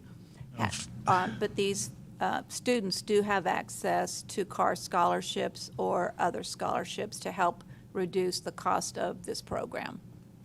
It doesn't reduce the cost of the program, but it helps pay for it. And certainly flight training is not an inexpensive thing. In a 4-year program, a student, on top of their other tuition and fees, it's going to cost them in the neighborhood of $80,000 in addition. So obviously, scholarships are an important part of that.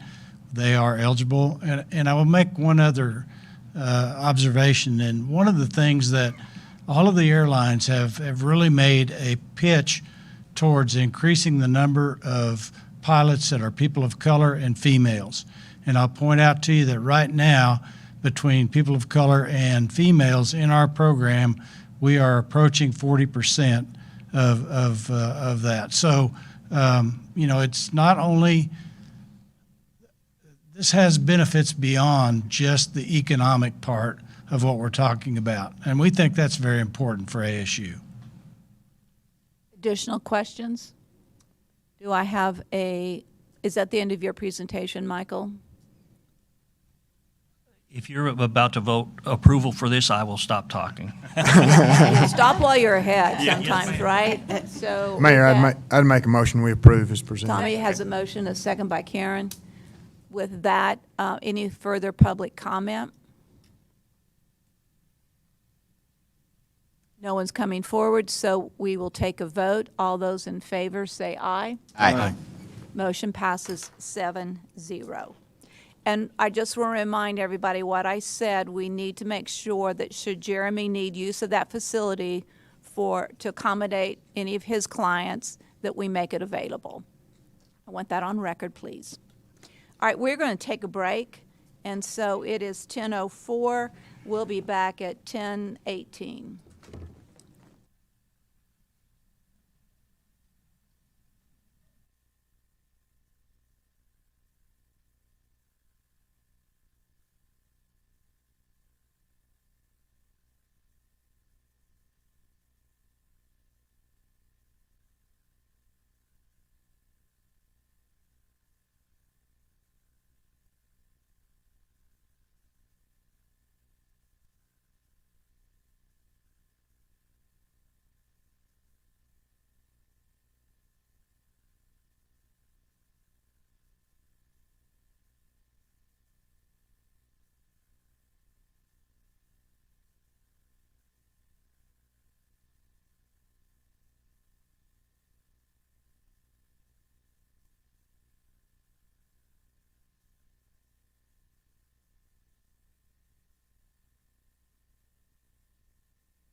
Hey, 2, 3. Check 1, 2, 3. Hey, hey. 1, 2. 1, 2. Hey, hey. 1, 2, 3. Mic check 1, 2. 1, 2. Hey, hey. 1, 2. 1, 2. 3, 4, 5, 6, 7, 8, 9, 10, 11, 12, 13, 14. Okay, you can mute.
We are calling this meeting back to order at 10:23. If you'll please sit down, and we will start with the next item on the agenda, which is item I. 10:14. I think we got.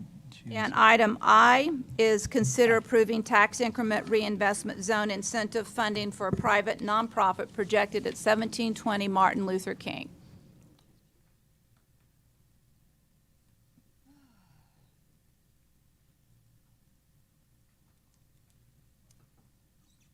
Thank you. John James, Director of Planning and Development Services. This may look familiar. This is a second request for a slightly different project than what came to you before, but this is a funding request. It is a nonprofit organization, a church, requesting about $68,000. The total project is about $82,000 with their $13,000 match.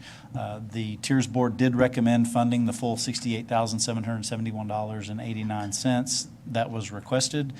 You can see the available North funding is a little over $1.4 million available.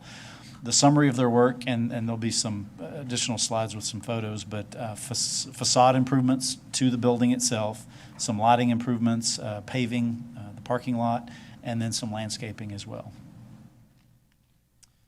These are just some pictures of the existing site. These are some drawings of some of the proposed changes. This is basically their site plan showing kind of a rendering of what the building would look like after the improvements, as well as the paving of the parking lot, and then this is where the landscaping would be. So as you know, just to remind you, nonprofit organizations, this is the text from the incentive policy. Nonprofit organizations may be eligible for tiers incentives. The council and the board must make a finding that there's a significant economic impact that will be created as a result of the project.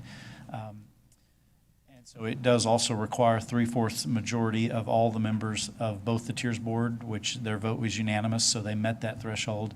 And then the City Council also must be a 3/4 majority to approve the funding. Staff does recommend approval of the funding for this project, and then, as I mentioned, the Tiers Board recommended 7-0 to approve as well. And I know there are a lot of people here to speak, so I just wanted to briefly summarize that the economic improvement that the board saw and that the applicants are advocating is that even though improvements to this site won't generate any increased property values for the zone, that improvement of the site benefits the surrounding area. Dilapidated areas of town discourage businesses coming in. It discourages people coming through and shopping at businesses, and so even improving nonprofit buildings and sites will help spread that to the surrounding area, further encouraging redevelopment and investment in the area. Again, I think that's kind of the overview. Be happy to answer any questions. Questions from council? May I have a motion? I move to approve. Second. Is there a second public comment?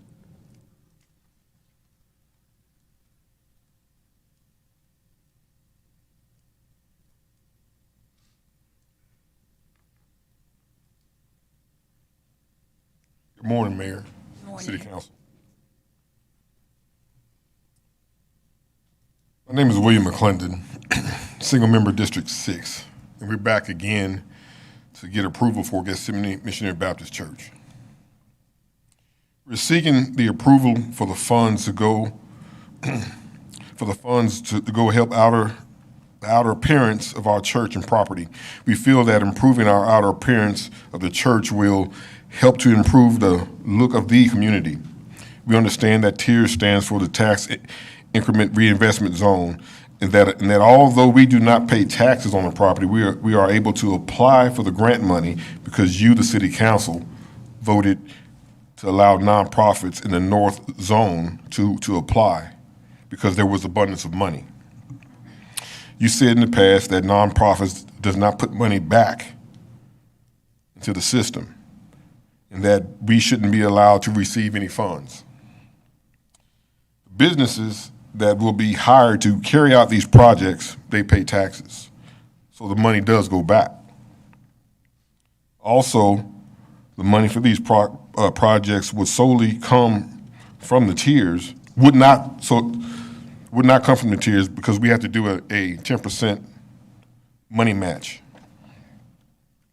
The council should look at the big picture and see that the revitalization is needed, and with your help, everyone comes out on top.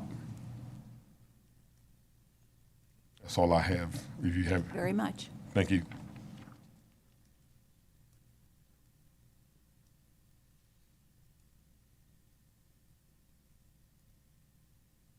Greg Myers, 19 North Washington.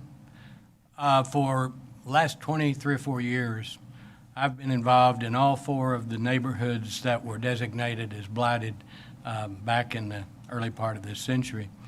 And 2 really incredible things have taken place. One has been in terms of the residential revitalization, which includes the Blackshear area and the Northern Tiers area. And the second one has been the revitalization of downtown. The revitalization of the neighborhoods has been exceptional, the best in the state of Texas in that area, and I've not seen a better downtown in any small city in Texas better than what you have here. But when you talk about the tiers part of this issue, I do not believe that the north side will ever redevelop as a business unless people begin to understand the difference between them and the downtown. There are 2 really radically different things happening.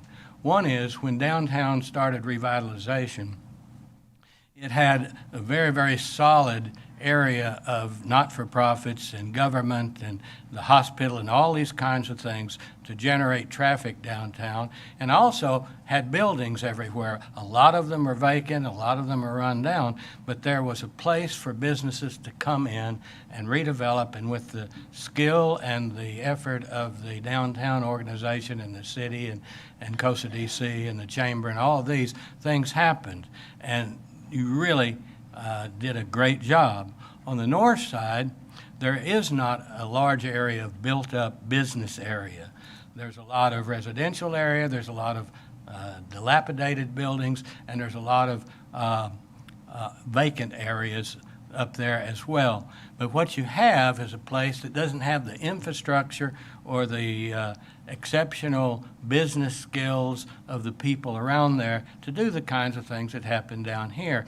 And so if there is to be a redevelopment up there, it's not going to be just because you redevelop the businesses that are there. You could redevelop every business up there and still not have a base for redeveloping the whole area business-wise.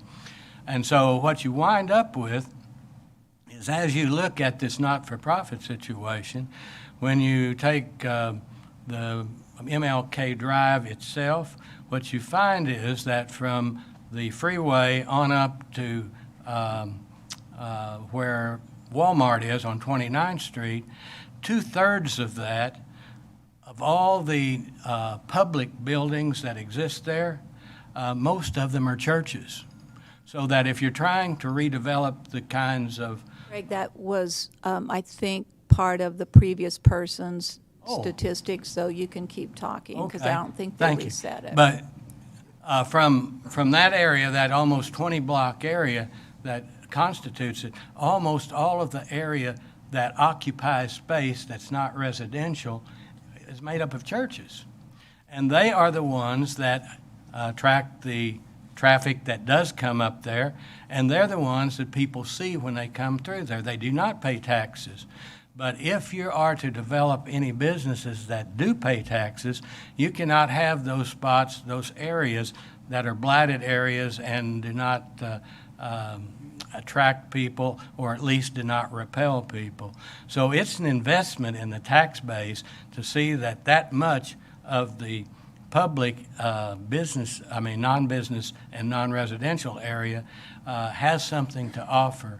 They will be developing a tax base if they improve, and with tiers, you find a way to market the area, the open area, to meet the needs of the developing residential area.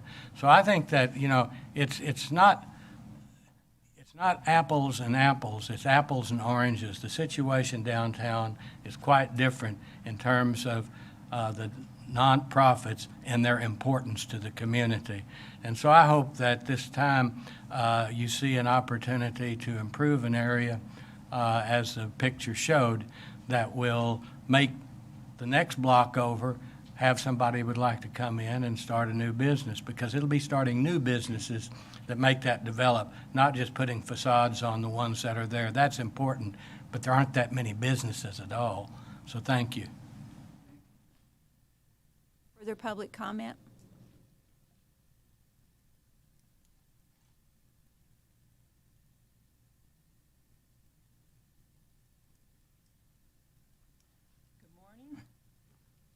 My name is, I'm Minister Could you talk a Evelyn. little more into the microphone if you don't mind? Okay. Good morning. I'm Minister Evelyn Smith at Gethsemane Missionary Baptist Church, SMD 5. And first of all, I want to take my hats off to you all for the job you guys have to do. It is not always easy. So I am here to try to get a little more understanding about the procedure of the TIERS program, because from what I understand, the only reason the Gethsemane application was denied the last time was because we do not pay taxes. But we knew that when we put in the application. And when I first heard about the TIERS program, I came up and asked, were there any funds for churches? And you said no, and you explained why. And I'm like, okay. But then in August, you open up the doors for churches and nonprofit, and especially churches, to put in the application. So we did. So you knew we didn't pay taxes. So, but yet I know nonprofit organization has been approved for TIERS fund, and from the city, as I watched it on TV. A nonprofit organization is also actually on the budget for that 2023 budget. And so just to say, we are not a church. We're not just a church. We are a community action, which is a significant impact in our community. We feed over 250 to 300 people a day. We deliver food boxes during the COVID, 200 to 500 people. We do back-to-school block parties and events, and we have, instead of Halloween, we have Trunk or Treat, which uses our parking lot as on our project that need to be revitalized. We do Vacation Bible School. We help people find employment. We inform businesses about the TIERS program so they can put in an application. We work with the homeless shelter, and our pastor and wife has been taking money out of their own pocket to help people. And we work with all other different churches at 3 o'clock services. People use our parking lot. The community come over use our church and parking lot. We help people to be better citizens for themselves and for the city. We empower people. So if nonprofit organizations and churches went out of business, the city would probably have a lot more to do. And that's another significant impact. We are not just trying to fix our church. We are trying to fix the community. Just because a business building uses TIERS funds to beautify their business, that still doesn't mean people are going to come. If you don't have a nice looking public area, you probably just heard that, people are not going to come. People are not going to stop. We got Subway and Church's Chicken. They're on Bryan Thruway, but they don't do very well either because the area doesn't look very nice. I've talked to them about that. The area doesn't look nice. And so that's another significant impact. We want to attract people to our community. There has been no more, hardly any businesses rebuilding over there. Restaurants and, we just want more business over in our area. They won't come and build over there because of the way it looks. The TIERS funds do not go to our church. It goes to the businesses that do the work. The TIERS fund is reinvested back into the businesses that do the work. Can you wrap up your comments? Are we making sure this is working correctly? Because Okay. before it was set on a different number. So if you could wrap that up, I would appreciate it. Okay. We have met all the eligible requirements, and we believe an improvement for a nonprofit building would be an economic benefit and positive impact to the community and to the business. The improvement of the nonprofit building is economic and social investment into our designated area for the overall fiscal impact. We do more for the city and community than some of the other nonprofits that have had funds from the Tiers program. So if you deny us, I see that as a discrimination against a nonprofit church. So we respectfully— Please wrap it up.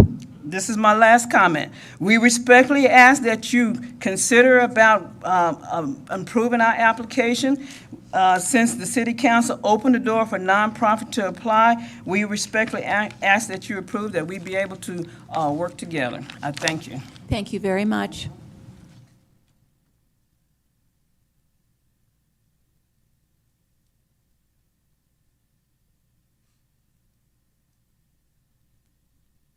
Morning, Mayor, members of council. My name is John Mark Hogue. I live in single-member District 5. I'm the chair of the Tiers Board.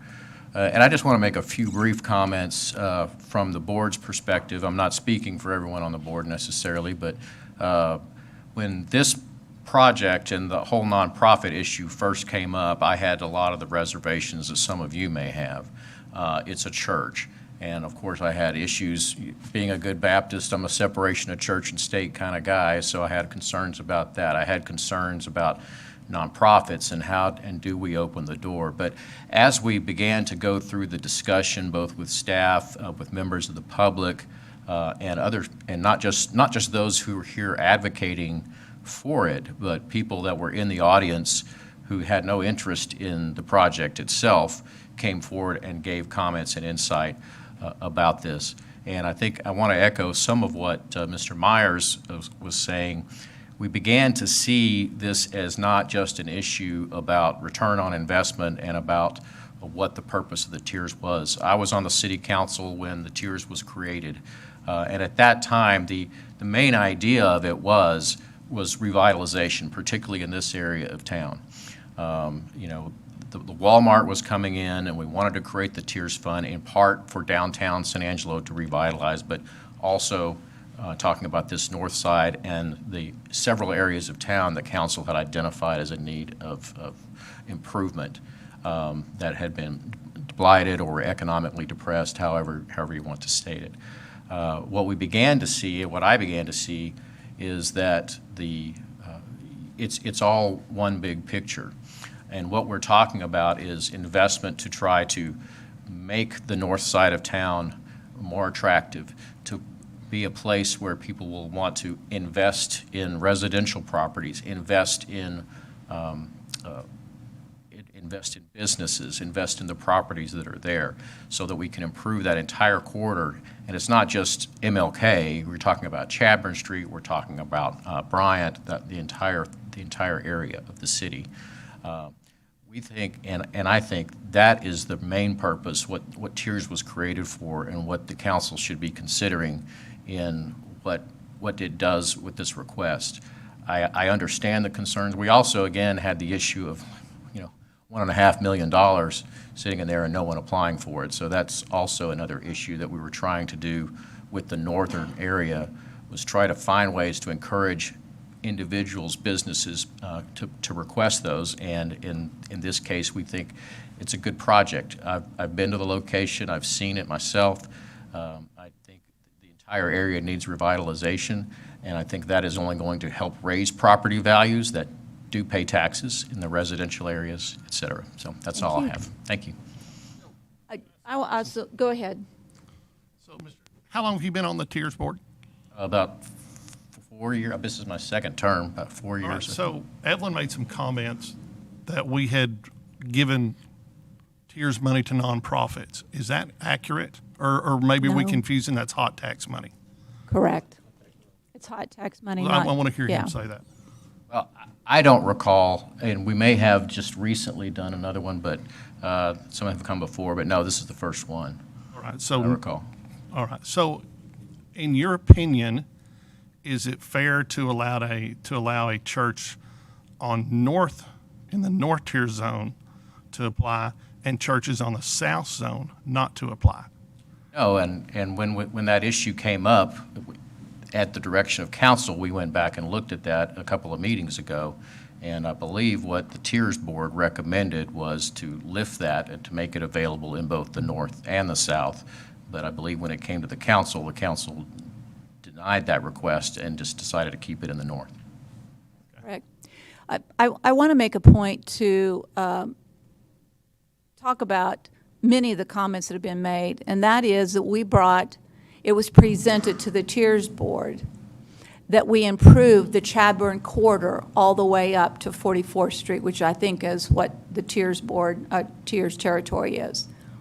Because we believe that if we improve the corridor, that many people would benefit from that improvement. Chadbourn has not been improved in the north corridor like MLK has. And yet, when presented to the Tiers Board for improvement of the Chadbourn Street area north of Houston Hart, or the whole North Tiers area, which I believe starts at 4th Street, it was voted down. And yet that investment would have improved a huge corridor that would have improved many people's businesses, nonprofit and for-profit, and perhaps new businesses would have been created. But it was voted down because we do believe that the streetscape program in the South has helped businesses to the tune that we wanted to use these monies to improve the corridor for all people who have businesses, residents, or nonprofits on that corridor. It was voted no. Excuse me, Madam, and I'm not really here to get into a debate about I'm not either, I'm just disagreements, making a comment. Well, but that's the comment that you just raised, and so I will address that. To my knowledge, and I haven't been there forever, and I wasn't on the Tiers Board at the time, the original investments in streets in downtown, when those funds were appropriated through the Tiers and through the City Council. So I'm not aware of what vote you may be referring to. One that was made just about 2 months ago. If you're talking about the ones for maintenance investment, Maintenance Street, I'm not. then I'm not aware of which vote you're talking about, Mayor. Shane Kelton I'm here- presented, yeah. You know what we're talking about, John? What vote we're talking about? I don't recall. And I'm not debating, I'm just telling you what happened. So it is on record, so it can be seen. Well, you're sitting here attacking me No, for I'm a not. I vote made of a the Tiers comment. Board. No, I'm not. No, you're getting back and trying to get back at the Tiers Board when we're here to really discuss another issue, which was this application, which was all I addressed. I don't know what vote you're talking about. I think I wouldn't say it was denied. There was a proposal to improve North Chadbourn, north of the loop. And I think, if my recollection was, it was tabled so that Shane and others could bring back more information about that project. And so I think there was some skepticism of using those funds. I think it's no secret that the board has been concerned that so much of the funds available were set aside for the Chadbourn Street project, and they were hesitant to spend more on that while they're still paying off, some of the other Chadbourn project. But I don't think they actually denied it. Well, Shane's in the room. We'll get clarification on that when John Mark Hogue is through talking. Well, Yeah. I'm not really sure that issue is even on the agenda, and I'm sorry to. I'm going to say that we need to keep it on the 1720 Martin Luther King project. If we have questions that are related to that, then that's appropriate. Otherwise, we can schedule. I'll a be meeting. happy to talk about any of those other issues at any time. And I'm sorry I got up here now to distract from the Martin Luther King project. And I've stated what our position was and what our view was, that we're trying to work on the redevelopment of the entire community. And I'll be happy to discuss any other issues if you'd like to invite me back to have any issues about the tiers. Thank you. Thank you very much. Further public comment?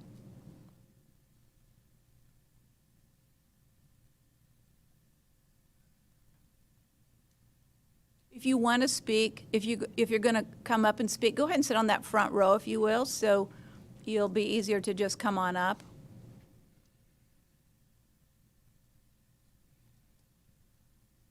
Go ahead. I'm Theodore Boone, and I'm standing to speak on behalf of the Martin Luther King corridor. We've heard about the past. We're dealing with the present, but there's also a future for the area.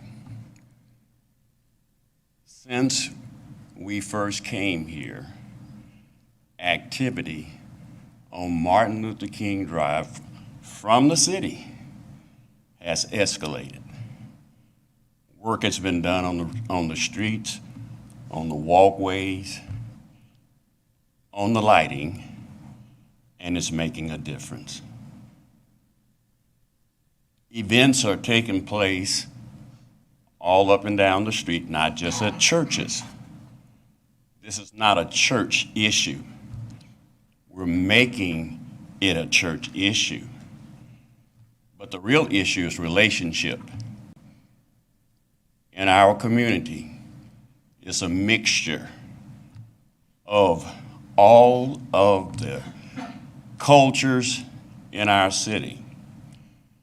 There was a young man who died for what he believed that made a speech that said he had a dream. That dream is the street that we're talking about, elevating it both relationally, economically, and for a future that will be meaningful and a statement not only to San Angelo, but just the mention of that name, MLK Corridor, can stimulate economic issues and realities. It can bring about a community that's connected, that are working together to improve not just economics, but quality of life. So I'm standing here, I'm saying, this is not a church issue. This is a people issue. This is a community issue. And just as we can spend money in parks or spend money in other neighborhoods, I think we're being challenged for the moment. What are we going to do about the future of an area that has potential but has not had resources to fulfill those needs? Maybe we should be talking about something different than tears, but tears is an opportunity to show goodwill that we count. And when I say we count, I'm saying everybody count and should have opportunities for resources that's for the community. Thank you very much. I'm confused about this timer because it doesn't seem like to me it's working correctly. So, because I'm just sure it's not. The first time it didn't, I know it didn't. So I just want to make sure. The first gentleman that spoke got 5 minutes as the applicant. Everybody else making public comment is just getting 3. Okay, just But to we clarify are that, because that's. double-checking and making sure that Okay, it is working. Just want to make sure everybody gets their fair amount of time, and it seemed like we were shortening some of them, so I just want to make sure everybody has the fair amount of time to talk, that's all. I don't want them to feel like they got shorted. Okay. Further public comment? Good morning, Council. Good morning. Mayor. Single Member District 3, my name is Michael Lieback. I'm here to talk about, I was here at the very first hearing for the tiers, and I'm here to talk about the community. There's a definite community interest in this area. There are 5 churches. All those 5 churches contribute to the community in a greater capacity than other areas of the city. And I just want to talk about the community and the importance of the development that they are trying to accomplish. And my last comment is that please take this in careful consideration. Thank you. Thank you, Michael.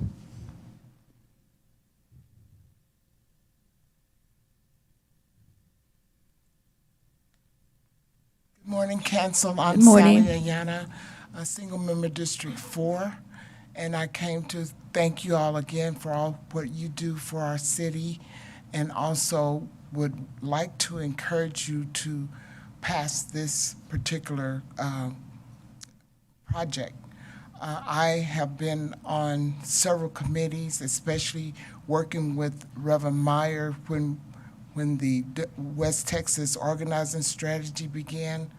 It took care of all of the north. It targeted 4 areas in town, and the north was part of it. And also the West Texas organizing strategy also included meetings with the Tiers Board. And at the time that the Tiers was being organized, it also included Chadbourn, Martin Luther King, and the Bryant Thruway, all north. And I understand that what helped the north get the money is Walmart.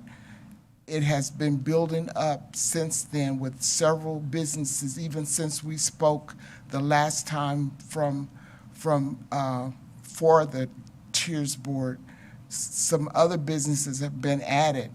And if this project is accepted, when it's accepted, then you're not gonna lose. The Tiers is not gonna lose any money because we have I-27 coming through, we have I-14 coming through in the north of town, and that money is gonna put back into our city.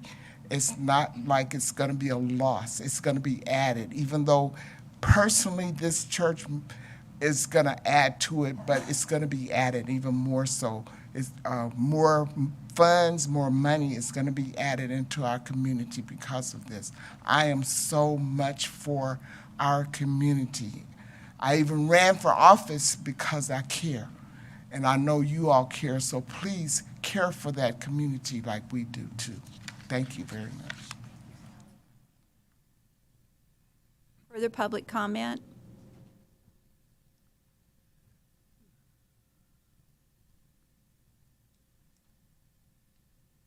With that, Larry's got questions, I do too. Yeah, I wondered if the Tiers Board Chairman could come up. I got a couple of questions that he may be able to answer.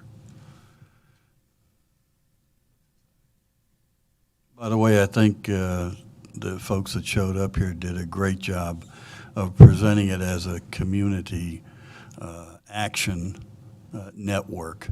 I did have one problem with the request, and that dealt with signage. I realize that we're, in fact, dealing with a church, which is kind of awkward, as you'll probably admit, in terms of the city providing money there. But it seems to me that providing signage for the church goes beyond an expectation that we should do. Well, I think the signage is all part of the appearance of the church. I mean, I haven't looked at that item in particular in any in-depth. Oh, okay. Because I think the policy says it won't, yeah. I think, John, the policy says it won't pay for signage, so it might have been in the picture, but not in the numbers. I think what they're telling me is they're funding that out of their match. That's their 10%, part of their 10% match. Okay, but I did notice in their request, so it was there. Well, it's part of the project, but you'll be paying for the signage out of the 10% match that they have to make the $13,000. They're paying for that. That's one of the things they're using as part of that. Is that correct, John? Yeah, and the Tiers policy does say it won't pay for signage, both north and south. So, but when they present a site presentation, it would only make sense that the signage would be a part of that site presentation. It's what we see when it's presented to the Tiers Board. Yeah. Thank you. Anything else? I've got a question. Yeah, before you. How much does the North Tiers bring in annually? And I know this is and you can guesstimate this, John. John? I don't know off the top of my head. I know that it's the balance since the entire time I've been on the Tiers has been well above $1 million the entire time. And it's been close to 2 before. I think it's important to where I'm going to go with this. If we knew how much it brought in annually, and Tina, have you got that number? But just hold with me a minute. How much the Tiers brings in annually, the North Zone, revenue? This year, the tiers is budgeted to bring in $776,000 in property tax revenue. Year-to-date, we brought in $795,000. So, y'all bear with me, we're just trying to talk out loud here, but I think I'll complete this where we get there. I don't think it's fair what we can do in one zone and not the other. I've had lots of people contact me about revitalizing Martin Luther King, and I drive Martin Luther King 2 to 3 times a day.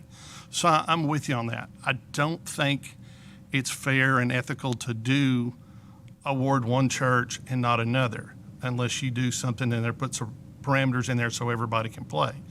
So if I look at this, and after we denied this the first time, I talked with Kimberly Hawley, and she pulled up some nonprofits that are listed up and down Martin Luther King and listed up and down Chadbourn. And I just driving with my limited knowledge on what the property ownership is, I found there were 10 just on Martin Luther King that were nonprofits. So once we approve the door to one, we don't discriminate and go across. So now we open it up to, 10 to 12, maybe who knows that can apply for this money. Then we take that and the revenue generated by them and going with the discussion made today, that's going to take place over time.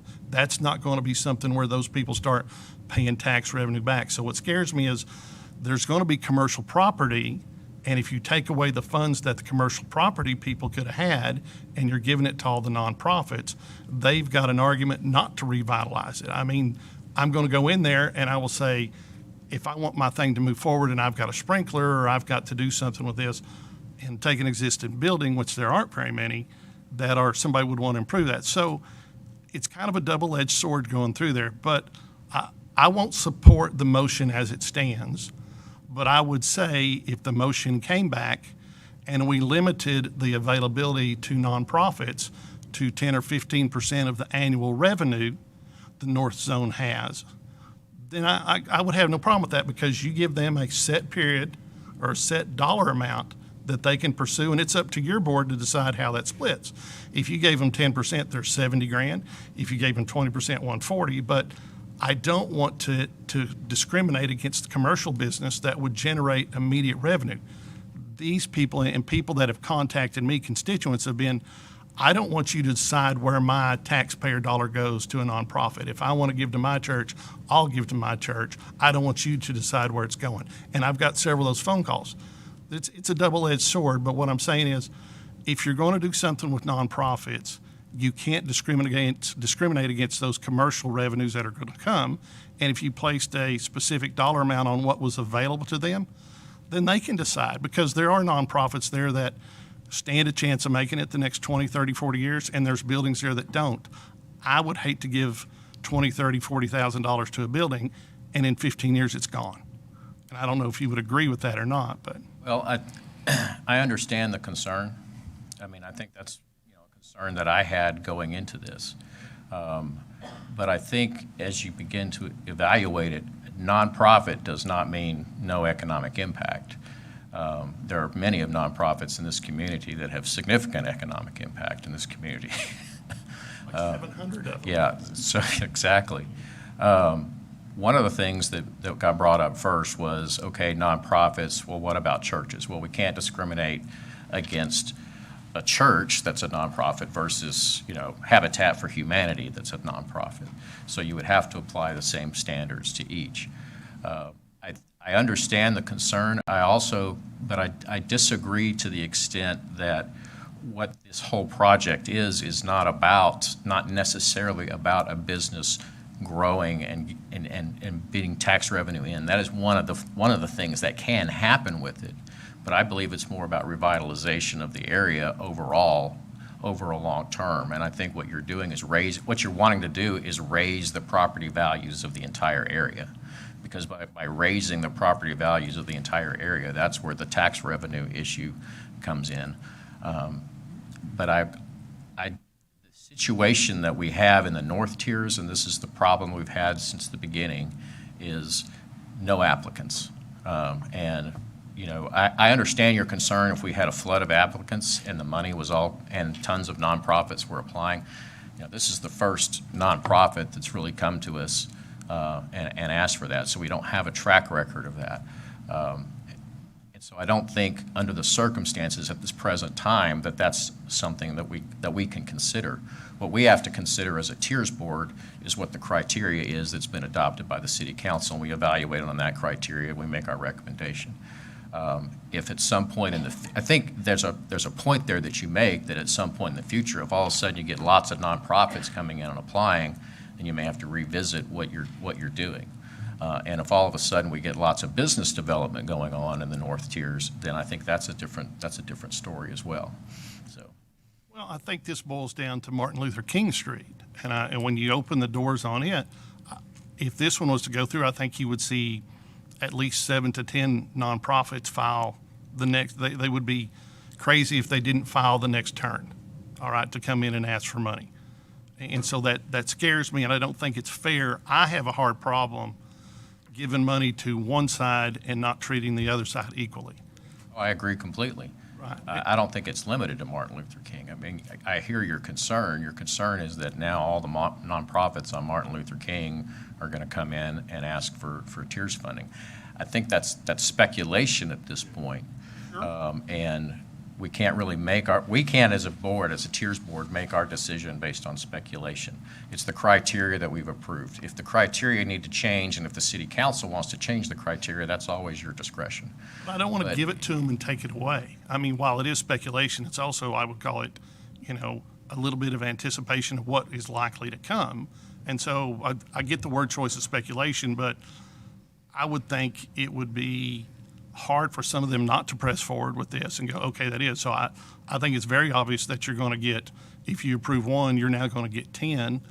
And while that is speculation at this point, I think that it's a pretty high probability they're going to move forward. Well, my argument back to that is that may or may not be the case, but as a tiers board, what we're presented with is determining whether there's a significant economic impact on the community by this project. That's all we have to go on. There's no further definition of that or what we do. So we have to evaluate that based on what's presented. And based on what's presented, we think there is it's going to be a significant economic impact for Martin Luther King in general. That's where I was going with if you allotted a portion of the funds available that are each year, you would provide yourself protection against anything that could go either way. There's the number. That's what we have for nonprofits. That can be split up any way that your board deems relevant or a necessity. I understand what you're saying, and all I'm saying is that's a policy decision was not in the purview of tiers, and is not in the purview, I guess, of this application right now. What we just have to do is consider it on its merits. But one of the Tina, again, we might ask that you come forward because we made major effort to do town hall meetings and educate the public more about the tiers money, and particularly the northern tiers money.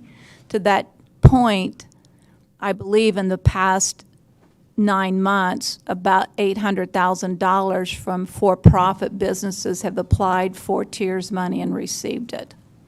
Can you give us that dollar amount? Well, I would really probably have to defer to John for that. I can see what's been kind of encumbered in our financial statements, but he'd probably be more aware of what projects. That sounds like a high number to me. Because I believe we started, and I'm not going to tell you whether I know it's 23 or 22, over $2 million, and it's now down to 1.4 million, and those dollars were all spent on for-profit businesses, and that followed us doing town hall meetings and trying to educate the public on the use of these funds. And then we had individuals, I believe Shirley Spears happened to be one of them, who went out and knocked on some doors, I think, and Lucy did too, to make sure people were aware of the opportunity attached to tiers and the response based off of that, whether it was for that or whatever reasons. The amount of people submitting applications for tiers money really improved and changed. And I think, John, at the last meeting or the meeting before, I forget which one it was, maybe 4 meetings ago, you talked about how much that total number had been reduced from what we started off with. In the beginning, I think, of 23, but I could be wrong on that. And Yeah, and I think we were, I want to say we were around 2.1 million, so we've had a significant response in terms of number of applicants. Obviously, there's still a lot of money out there, and even at the max, $75,000 per applicant, you know, we could still fund a lot of projects. And I think Councilman Thompson's right. You know, we could look at bringing back a change to the incentive policy, but I think what the chairman was saying is we still have to act on this one today, but if then your direction is for us to take that for consideration to the board, we could definitely look at that incentive policy for a future change to limit the amount that could go to nonprofits, for sure. Yes, Lucy? I wanted to say one thing real quick. Instead of going down the way Thompson said to go down, why isn't it that you couldn't just say that the business that are being taxed are the ones that are priority over the nonprofits? You could prioritize it. Yeah. But the Could. Tiers Board would do that at their first And vote. I guess I'll just remind you that this came to you not too long ago. I think it was referenced earlier. One of the discussion points by the council was eliminating funding for nonprofits altogether, and you all chose to leave it in to allow funding for nonprofits. Now, again, it's a high bar, and you obviously don't have to approve any of them or all of them for sure, but you did leave in the option for these nonprofits to apply. And so that is in the current policy. And that's what I'm talking about today and did the last time that we brought this to us, is that as long as these nonprofits are meeting that criteria, I don't see how we can say deny it when they actually meet everything on there. Now, if we don't want to approve nonprofits, then let's just make that policy to where they're not included, that they cannot apply for this money, but don't deny them just because they're nonprofit, if they're eligible. Further comments? Before I sit Yes. down, I'll Sorry. make one more comment. I just wanted to clarify your comment, Mayor. The policy does allow for signage, but Does it it? has to be part of an overall improvement. You can't come and ask for just signage, but if it's part of an overall site improvement project, signage can be a piece of that. But you're right, that they have not asked for funding for signage. And I didn't mean to get off track on my conversation earlier, but several people had made a point to talk about the improvement in the corridor, and that corridor conversation kept coming up. So it was introduced by public comment, the corridor being improved. That's all. Craig?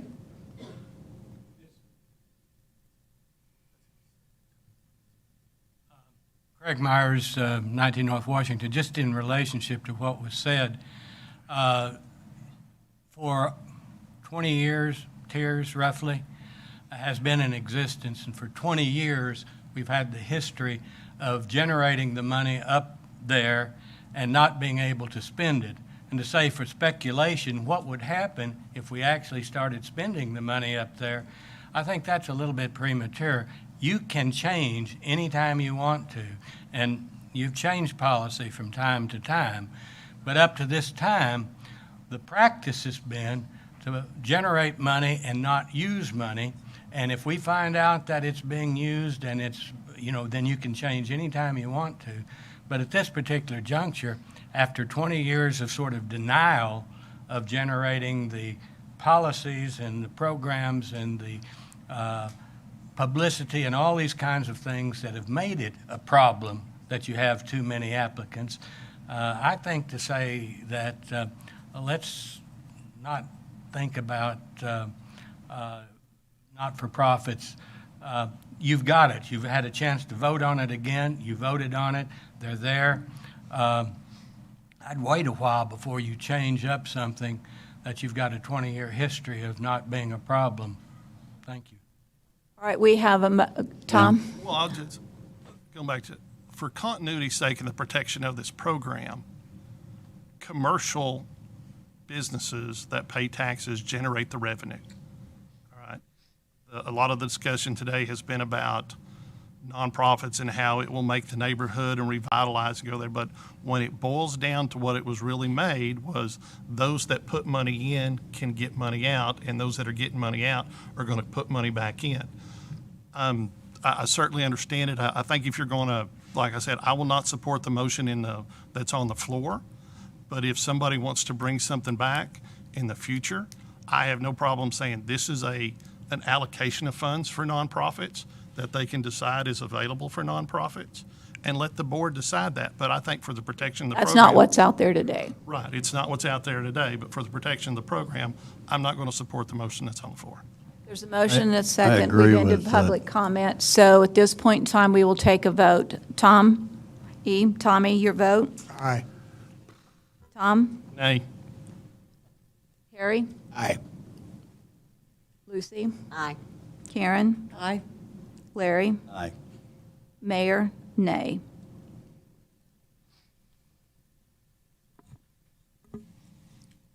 So how many did? 5-2. It doesn't pass.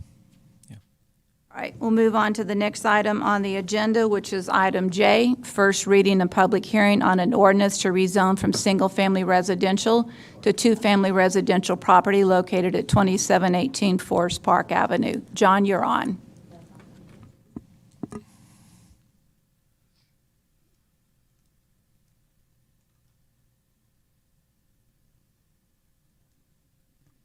Yes, as you said, this is a rezoning request from RS1 to RS2, basically from single family to allow for two family or duplex.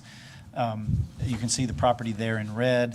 I'll point out while it's on this slide, while it is largely a single family neighborhood, there's RS3 zoning just to the north, neighborhood commercial just there to the west. And so we believe that this does make sense for this particular neighborhood. This is a proposed replat, so they're basically going to take that one fairly larger lot and split it into two. This is a picture of the site. That existing mobile home that's currently on the lot will be removed to be replaced by the duplex. As I mentioned, staff does recommend the rezoning. The Planning Commission heard this at their August meeting and also recommended approval unanimously. I don't think we have the slide for the in favor and opposition, but I don't believe there was any opposition to this one. Tom, you want to make comments? This will improve what's there, and I haven't heard any objections from any of my constituents. So I will make a motion to approve as presented. May I have a second? Second by Larry. Any public comment on this item? Seeing none, we'll take a vote. All those in favor, say aye. Aye. Motion passes 7-0. We'll move on to item K, first reading and public hearing of an ordinance amending the future land use map in the comprehensive plan for commercial to neighborhood center and rezoning from light manufacturing to the zero lot line, twin home and townhome residence district for property located at 3480 Edgewood. Thank you. As you mentioned, this is, and for some reason the boundary's not showing up, but it's this property here, those existing three lots. You can see there's a city fire station right across the street, and this property backs up to Goodfellow Air Force Base, which is all of this area. And there's a big fence there, right? Or a chain link fence Yes. there. Yeah, the fence for the base, and of course this is kind of the beginning of the neighborhood, and you'll see there's one or two in opposition that spoke, and those are from that neighborhood with concerns about density of developing at that location. This is the proposed plat, so you can see there are 15 lots. I want to clarify because we got some questions from folks because they're thinking of this as duplexes. But they're actually what we call twin homes. It's a duplex that straddles a lot line, so each side of the duplex is on its own lot. So this would actually only be 15 total units. I think some people were thinking that it was maybe a duplex on each, making it 30 total units, but in fact it's just the 15 units. So basically you would have one duplex across each property line. And I think obviously there's an odd number, so I think this larger lot here might be just a single-family home on that one. You can see the notification area there, and this map shows the existing zoning is light manufacturing, and so that was some of the discussion at the Planning Commission, is that if you don't rezone this, it would remain light manufacturing, and you can imagine some of the everything from warehousing to actual industrial services type uses could go on those properties. It is currently in our vision plan as commercial, but part of this request would be to change that to allow for the residential. We did send the 15 notices out to the surrounding property owners within 200 feet, none in favor and 1 in opposition. May I ask, because it backs up to Goodfellow Air Force Base, did we send notifications to Goodfellow Air Force Base? That's a good question. I actually don't know the answer. If Because they back up to the fence line of Goodfellow Air Yeah. Force Base, and so I So- would have thought there would have been notification issues. The answer is, if that shows up as a property per the appraisal district, what we're required to send is notices to the listed property owner per the appraisal district. I'm assuming that that means Goodfellow got one, but for example, if for city-owned property, there would be a notice. The city shows up as the owner of the fire station property across the street, but actually that's a wrinkle that I have not come across before, so I'm not 100% sure that Goodfellow got notice. But I will say, we did meet the statutory requirement because we used the appraisal district's official tax roll, and so if they are on that official tax roll, they did get a notice. Mayor? Yes, Tommy? I don't know whether they got the official notice. They were aware. I talked to a gentleman yesterday who is a civilian on base and deals with real estate and other things, and he was aware of this zone change request. So I don't know if that was through official notice or through other means, but they were aware. I just had noticed on the documents. Anyway, doesn't matter. Move forward. So as I mentioned, staff does recommend approval of the change to the comprehensive plan from commercial to neighborhood, as well as the rezoning from light manufacturing to RS3. Just a reminder, RS3 allows 0 lot line homes, townhomes, and twin homes. Again, twin homes are basically just a duplex, but that is split with a property line. Townhomes are similar, but you can have between 3 and 8 units all attached. And 0 lot line are basically single family, but on one side, they're right up against the property May I ask a line. question because of comments that people have made to me, and that is the following, that there was assumption by many people that it was not only that property, but the property on the other side of the street where there's tremendous flooding issues or drainage issues or something.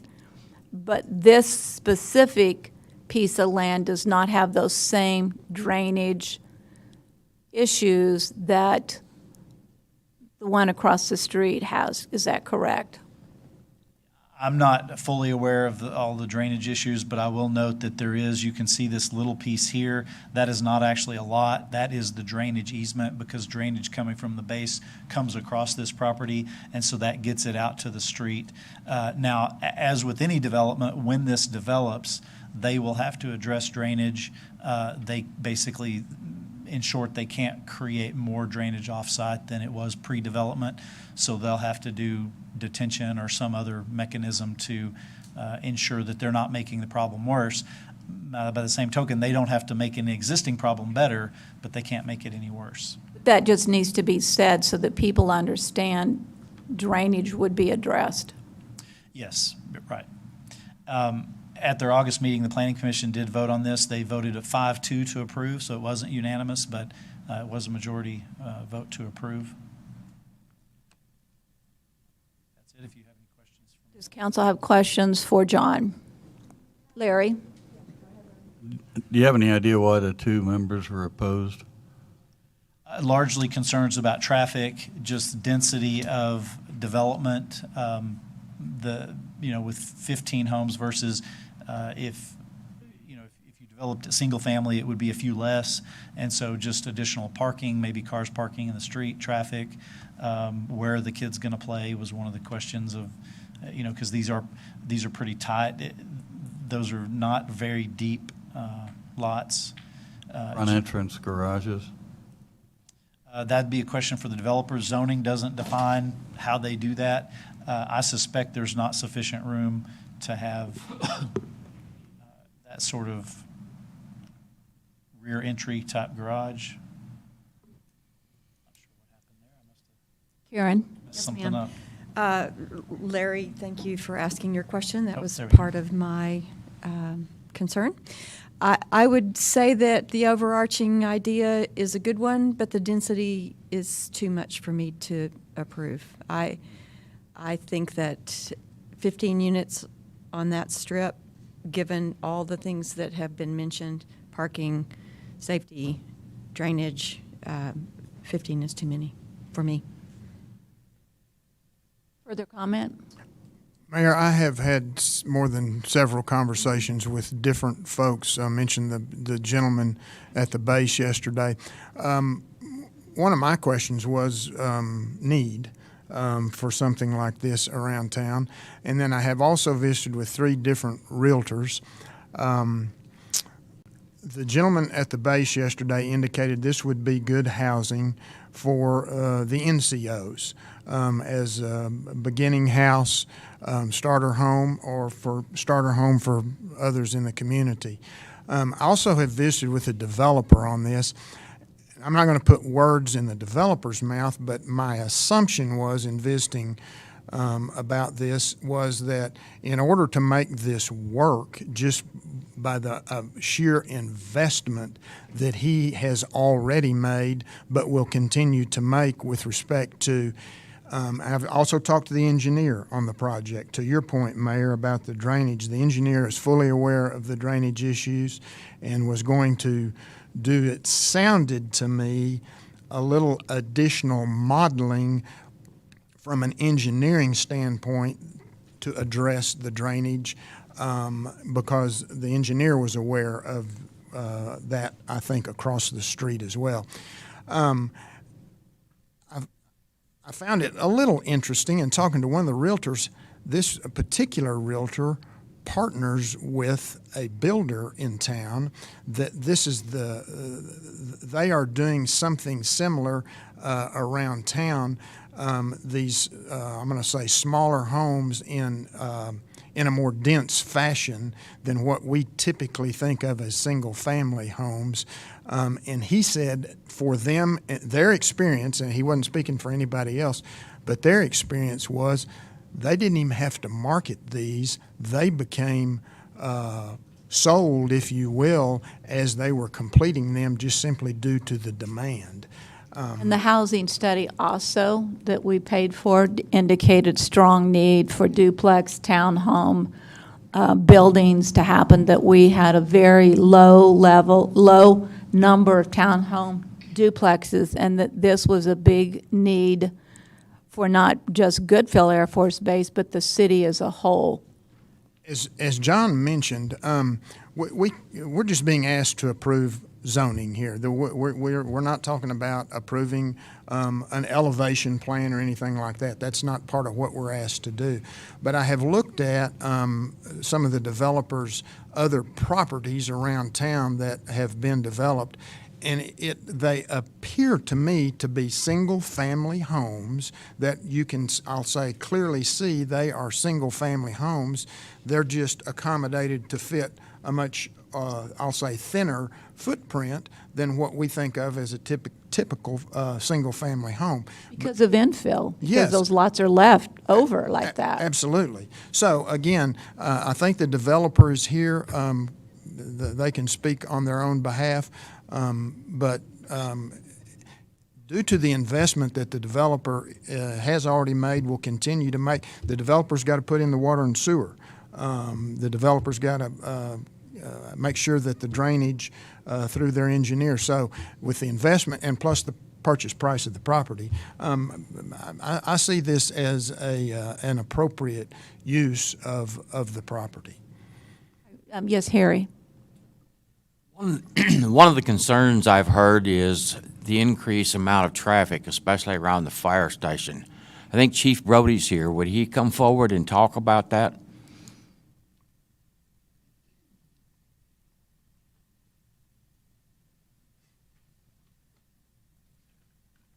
Good morning, Mayor. Good morning, Council. I actually drove out there yesterday because I wanted to put, eyes on it and boots on the ground. I actually parked across the street right here. Yes, right there. And measured from my edge of my truck all the way to the ramp of the fire station, 30 feet. Went inside, talked to the guys at the station, asked them to duplicate what would happen in the event of emergency, and there was people parked on the street. There was plenty of clearance. Drainage issue, so we have an angle of departure as we're exiting the fire station, the ramp, the front bumper comes real close, and the more you angle coming out of that station, it could potentially, so if there is a car parked and then a car in that lane of traffic, we would not be able to make that corner because it causes too much of a turning radius. But if both lanes of traffic are clear and only one car parked on that side of the street, then we had clearance. So I am concerned a little bit about the compactness of how many houses are going to be in this area. Zero lot line concerns me. Spread of fire from one unit to another unit to another unit. And 15 units in that small compact space does concern me. Traffic flow does not concern me as much as the compactness of the neighborhood. Thank you. Any other questions? Okay, thank you. Further public comment?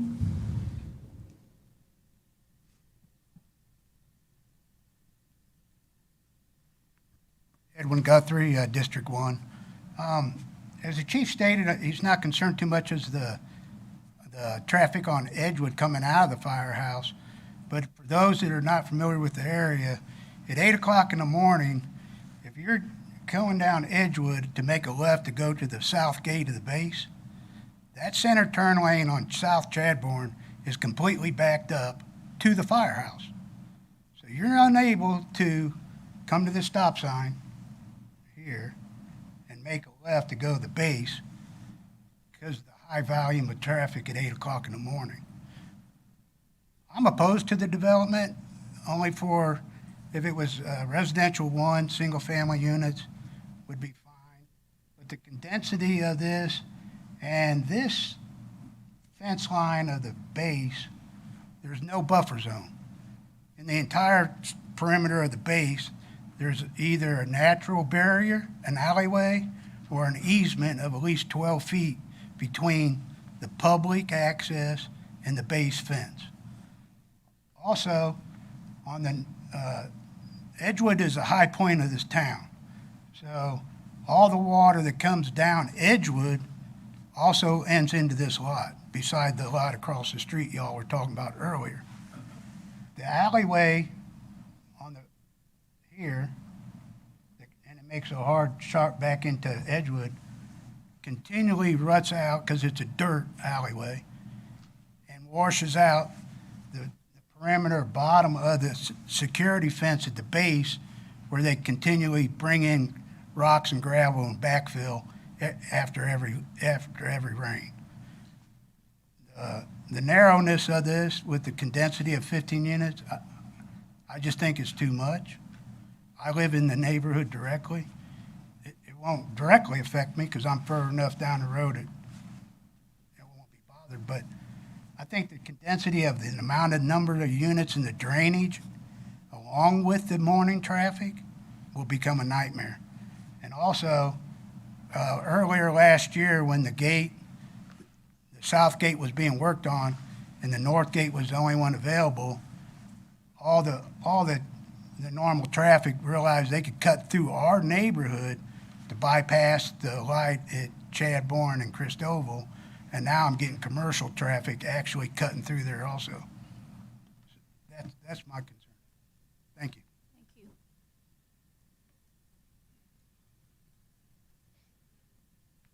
Good morning, Zane Willard with Concho Valley Construction. Little history, when the property became available for sale, we consulted with the city, with the planning department, asked them what their preference was if we were to purchase this, if they would support a residential versus light manufacturing. They definitely said we did. We're very cognizant of the fact that your housing study, as you mentioned earlier, Ms. Mayor, that there's a need for more affordable housing. The next thing that we did, we consulted with the base because we realized the need for housing. This was an appropriate area for it. It fits into where they need. one of the things that they've made clear to us multiple times is that one of the biggest constraints they have for people to come to San Angelo is, especially if they have to buy something, is fitting the price point. You know, this allows us to do that. Then we go and look at the ordinances that state what you can do. And so what we did was follow the city's ordinances. And one of the things that I've heard at Planning Commission and City Council is, especially for the reason we've proposed twin RS3 or RM1, is it's a good transition area between commercial and residential. And that's what's been stated many, many times. And so as we talked to the engineers and we talked to the city staff, we said this is the perfect area.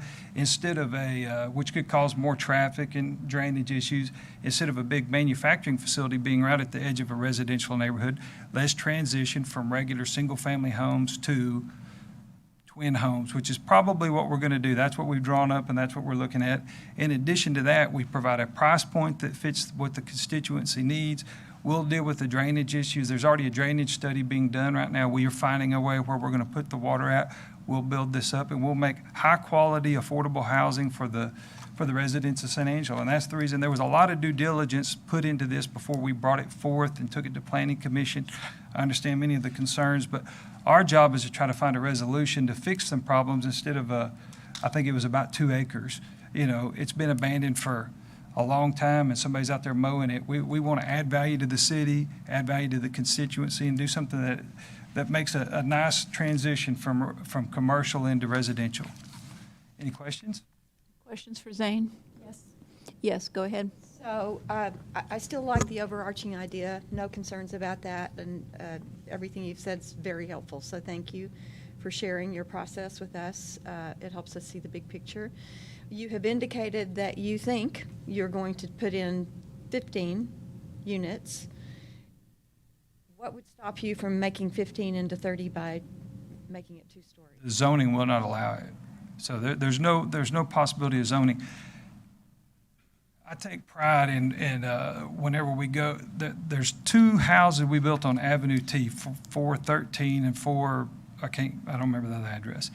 And they were on those smaller lots. So we made skinnier houses and we try to make the yard be the side yard.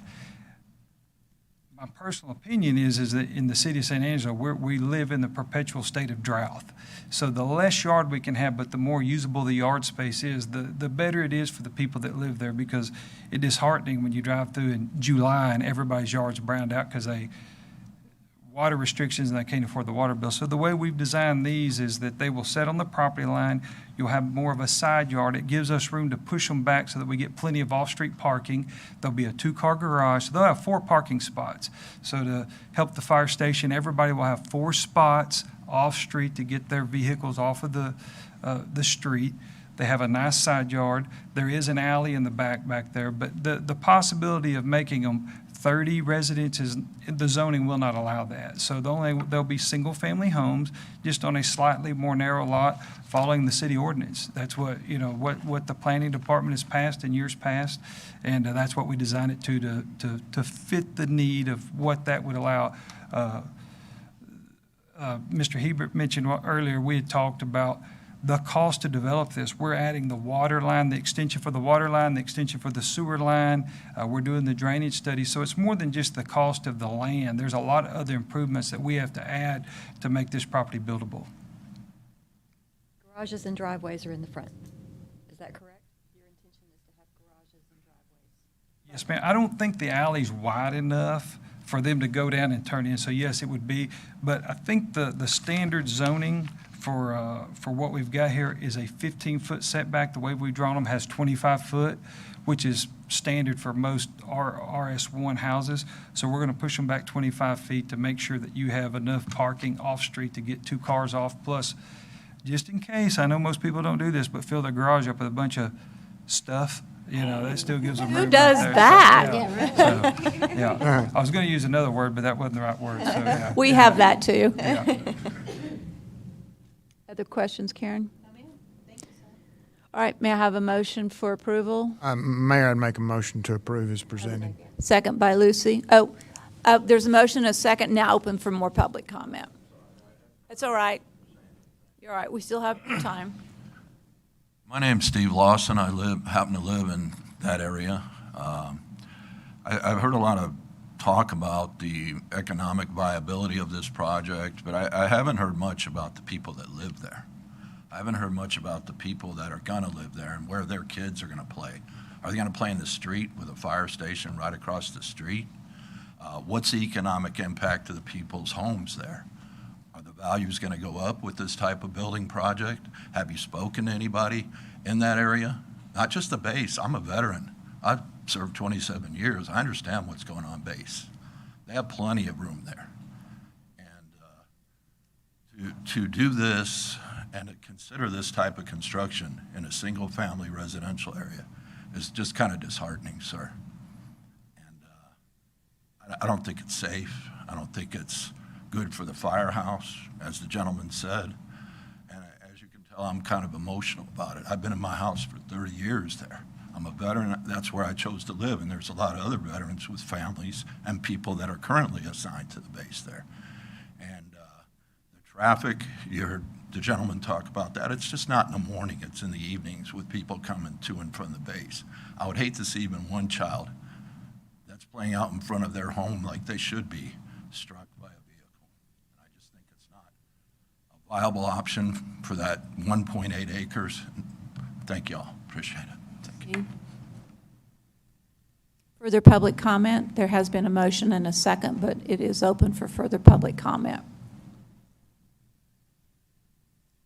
Okay, with no more public comment, we'll take a vote. Those in favor of approving the zoning change, please say aye. Aye. Those opposed? Nay. Motion passes 6-1. We will now move back. Now, we could take a break for lunch.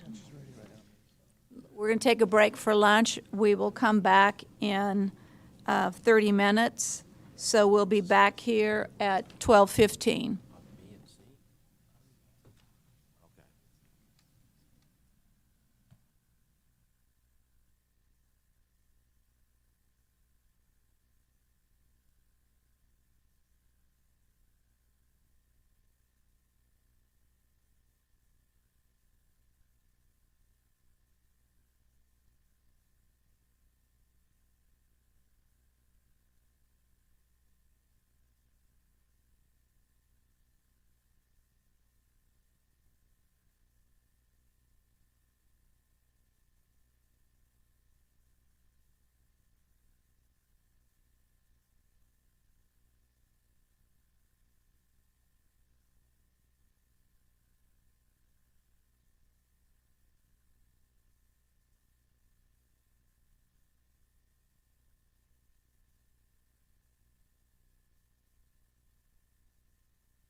Michael.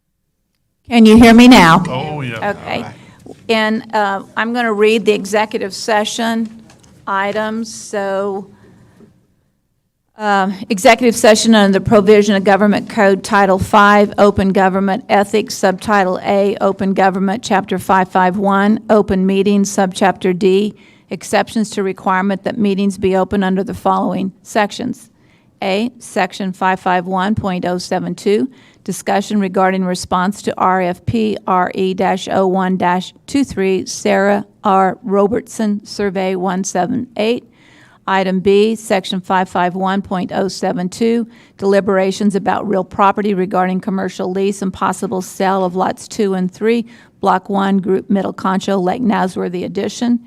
And item C, Section 551.072, deliberations about real property regarding Santa Fe Train Depot. At this time, we are adjourned for an hour, or we're adjourned. We'll be back when we're through with business.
Is the microphone on? Yes. Okay, so this meeting is called back to order at 1:29 p.m. on Tuesday, September the 19th. We have completed our executive session, and Karen has an announcement to make.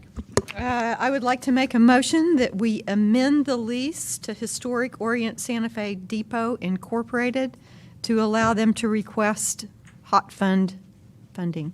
I second that motion. Public comment. Can you When add- do we add to that, but we have to see performance paper, If you want to P&L? talk about that during the budget portion that we're fixing to address, if you could add to that motion authorizing Daniel to negotiate and execute that amendment so it doesn't come up. Or Michael Dane, I'm sorry, Michael. Okay. Manager, designee, whoever. And When do authorizing Assistant City Manager Michael Dane to negotiate terms of, and execute terms of the lease. And then during budget session, we will discuss the requirement for providing P&L and board positions, board positions on the people, on the board. Okay. With that, there's a motion and a second. Any public comment? Seeing none, we'll take a vote. All those in favor say aye. Aye. Any opposed? Motion passes 7-0. We will now move back up in the agenda to item C. B. Discussion related to a rolling debt program to provide funds for public safety and other equipment replacement. Tina, you are finally on, girl. Thank you, Mayor. Tina Diersky, Director of Finance. You'll recall during our general fund budget workshop, we discussed a program that the city has utilized in the past. It's called, it's called a rolling debt program, and it's used to pay for equipment replacement, public safety equipment, things like that that the city needs on an ongoing basis. We do have Vince Vial from Specialized Public Finance. He has come to the meeting today to kind of walk y'all through how that program would work and what kind of impact it would have on our debt capacity. So I'll have him come up and kind of go through that with you.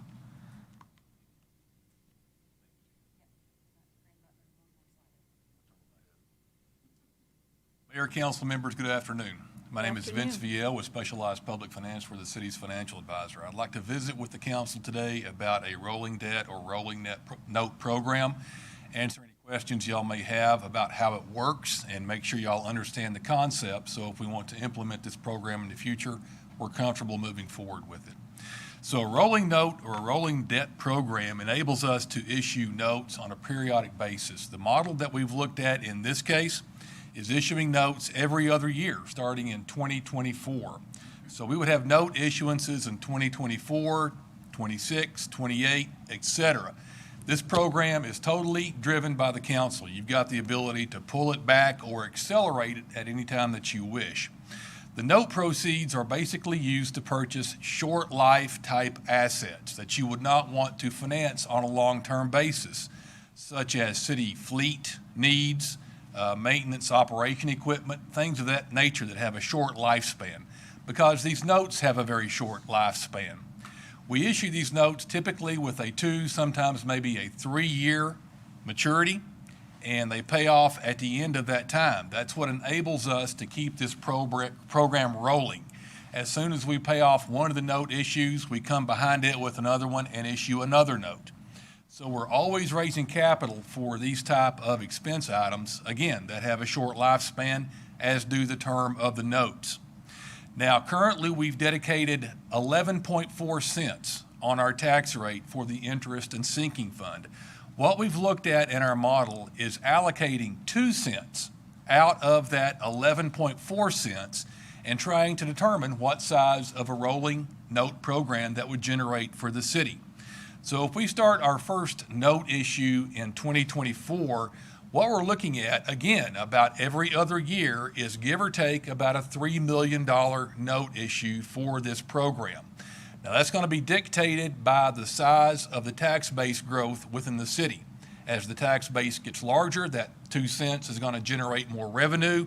We could expand the note program if we wished. Again, council has total discretion on when you issue the notes, for what purposes, how much, things of that nature.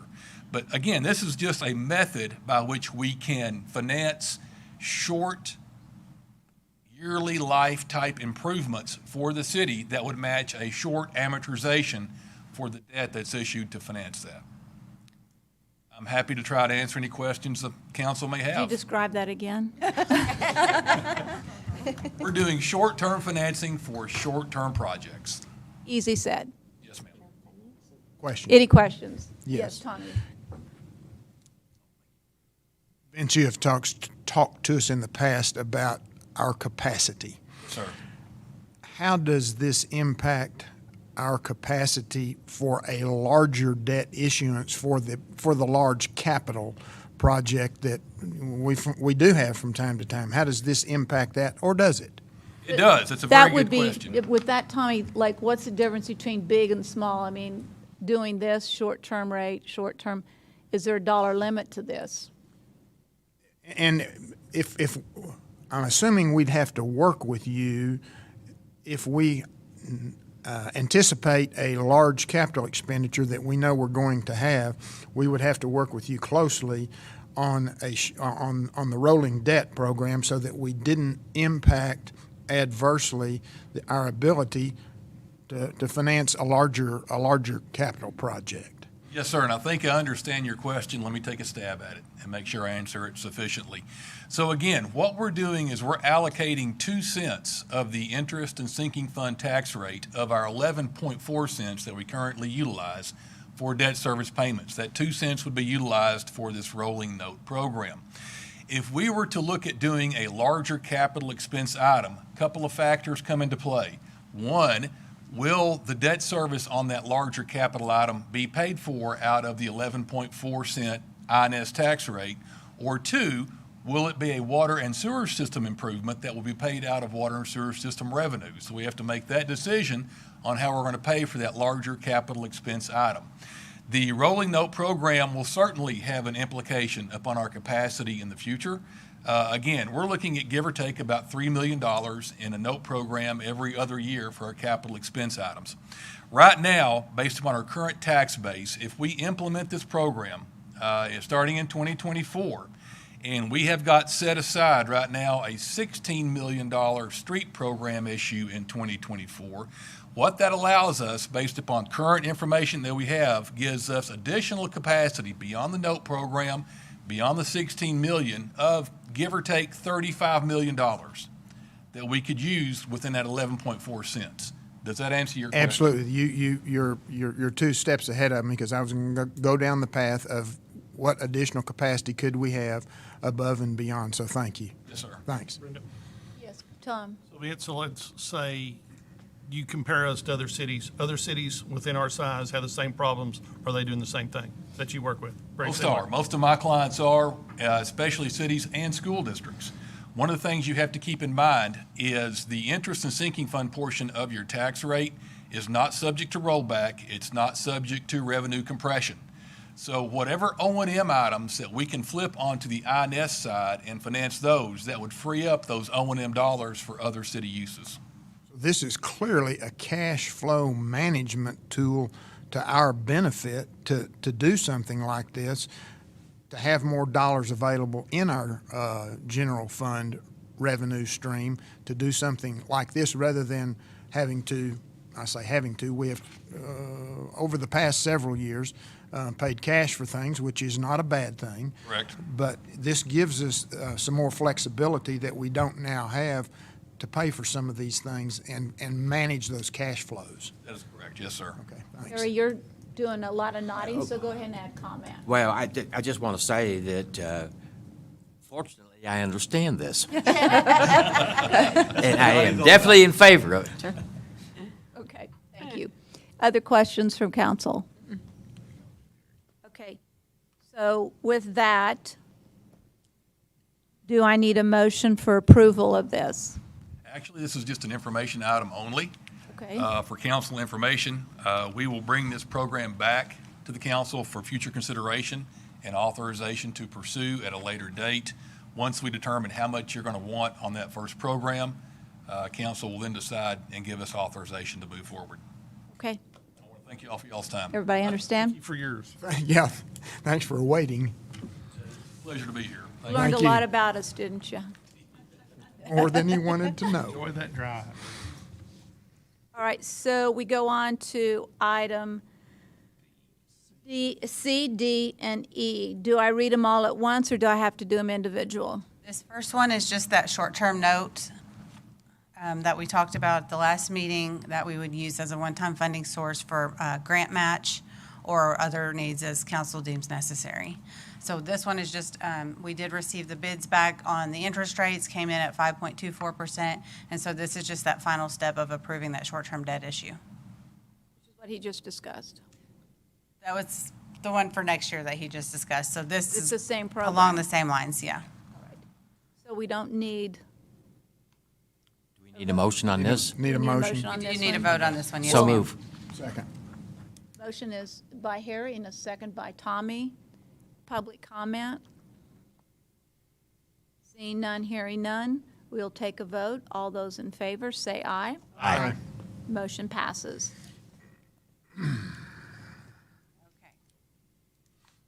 Item D. Second reading and public hearing of an ordinance adopting the budget for the fiscal year beginning October 1, 2023 and ending September 30th, 2024. This budget will raise more total property taxes than last year's budget by $1,871,755, or 3.8% increase. And of that amount, $812,634 is tax revenue to be raised from new property added to the tax roll. And my first question, of course, is going to be, we're confident in these numbers, right? Yes, ma'am. We're not going to wake up and have a shock I sure with hope a not. number? I sure hope not. No, I feel like we're pretty confident with We've the numbers. reviewed every We have specific reviewed thing we need them. to with the tax We've appraisal reviewed it. We've district. sent it back multiple times, and we're at a point where we feel like we're in a good place, so. Okay. So with that, do I have a motion? I need, this one has to be a record vote, which means individually. So what do we read? Just the caption. Someone can still make a motion, someone can second, but then voting go down the line where each one individually So gives do their I yea have or a nay. motion? So moved. A second. Second. Any public comment?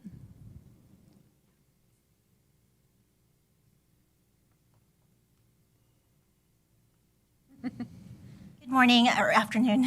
Susanna Valenzuela, president of the Railway Museum, and I wanted to make a request for $25,000 in hot tax for the Railway Museum now that our contract has been amended.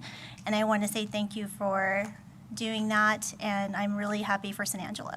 We need to still see profit and loss statements from last year and the first 6 months, so not just your. I'll have it today. That's got to be a request, and we need to see all your board members. Yes, I'll have Current. that as well. You want me to turn it into the city clerk? Yes, that would be fine. Okay, we can do that. So those things have to be done. Yes, today. Thank you.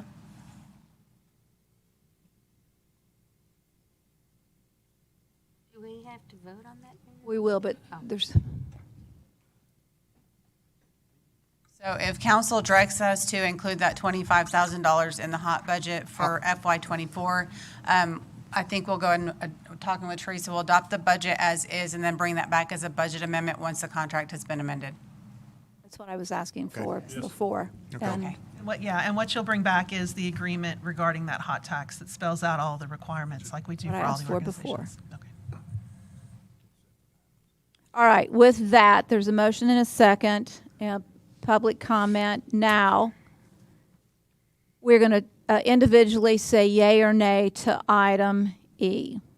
No, I'm saying item D. So you're going to say yay or nay. Tommy? Aye. Tom? Aye. Harry? Aye. Lucy? Aye. Karen? Aye. Larry? Aye. Mayor? Aye. So motion passes 7-0. And to be clear, we are directed to bring back that $25,000 at the next meeting? You are The next meeting. Thank you. so directed.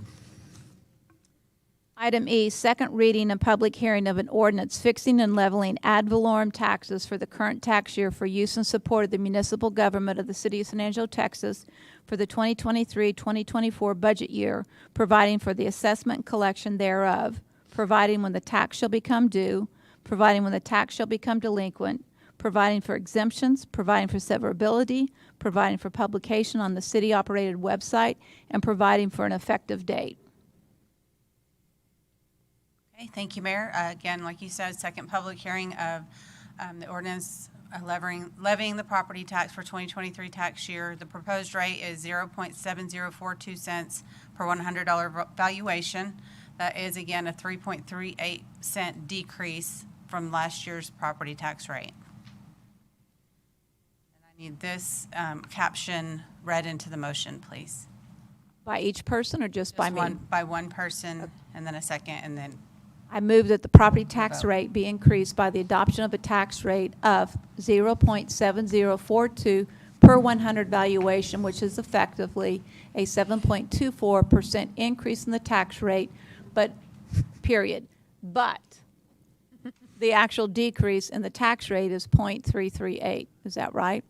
yes, 0.0338. That's what the public will see. Yes, 3.38 cent decrease on your property tax rate from the city. All right, with that, may I have a motion? Second. And a second? Second by Harry. And public comment? Seeing none, we'll take a vote. Individually, This one does not have to be. all those in favor of approving, please say aye. Aye. None opposed, motion passes 7-0.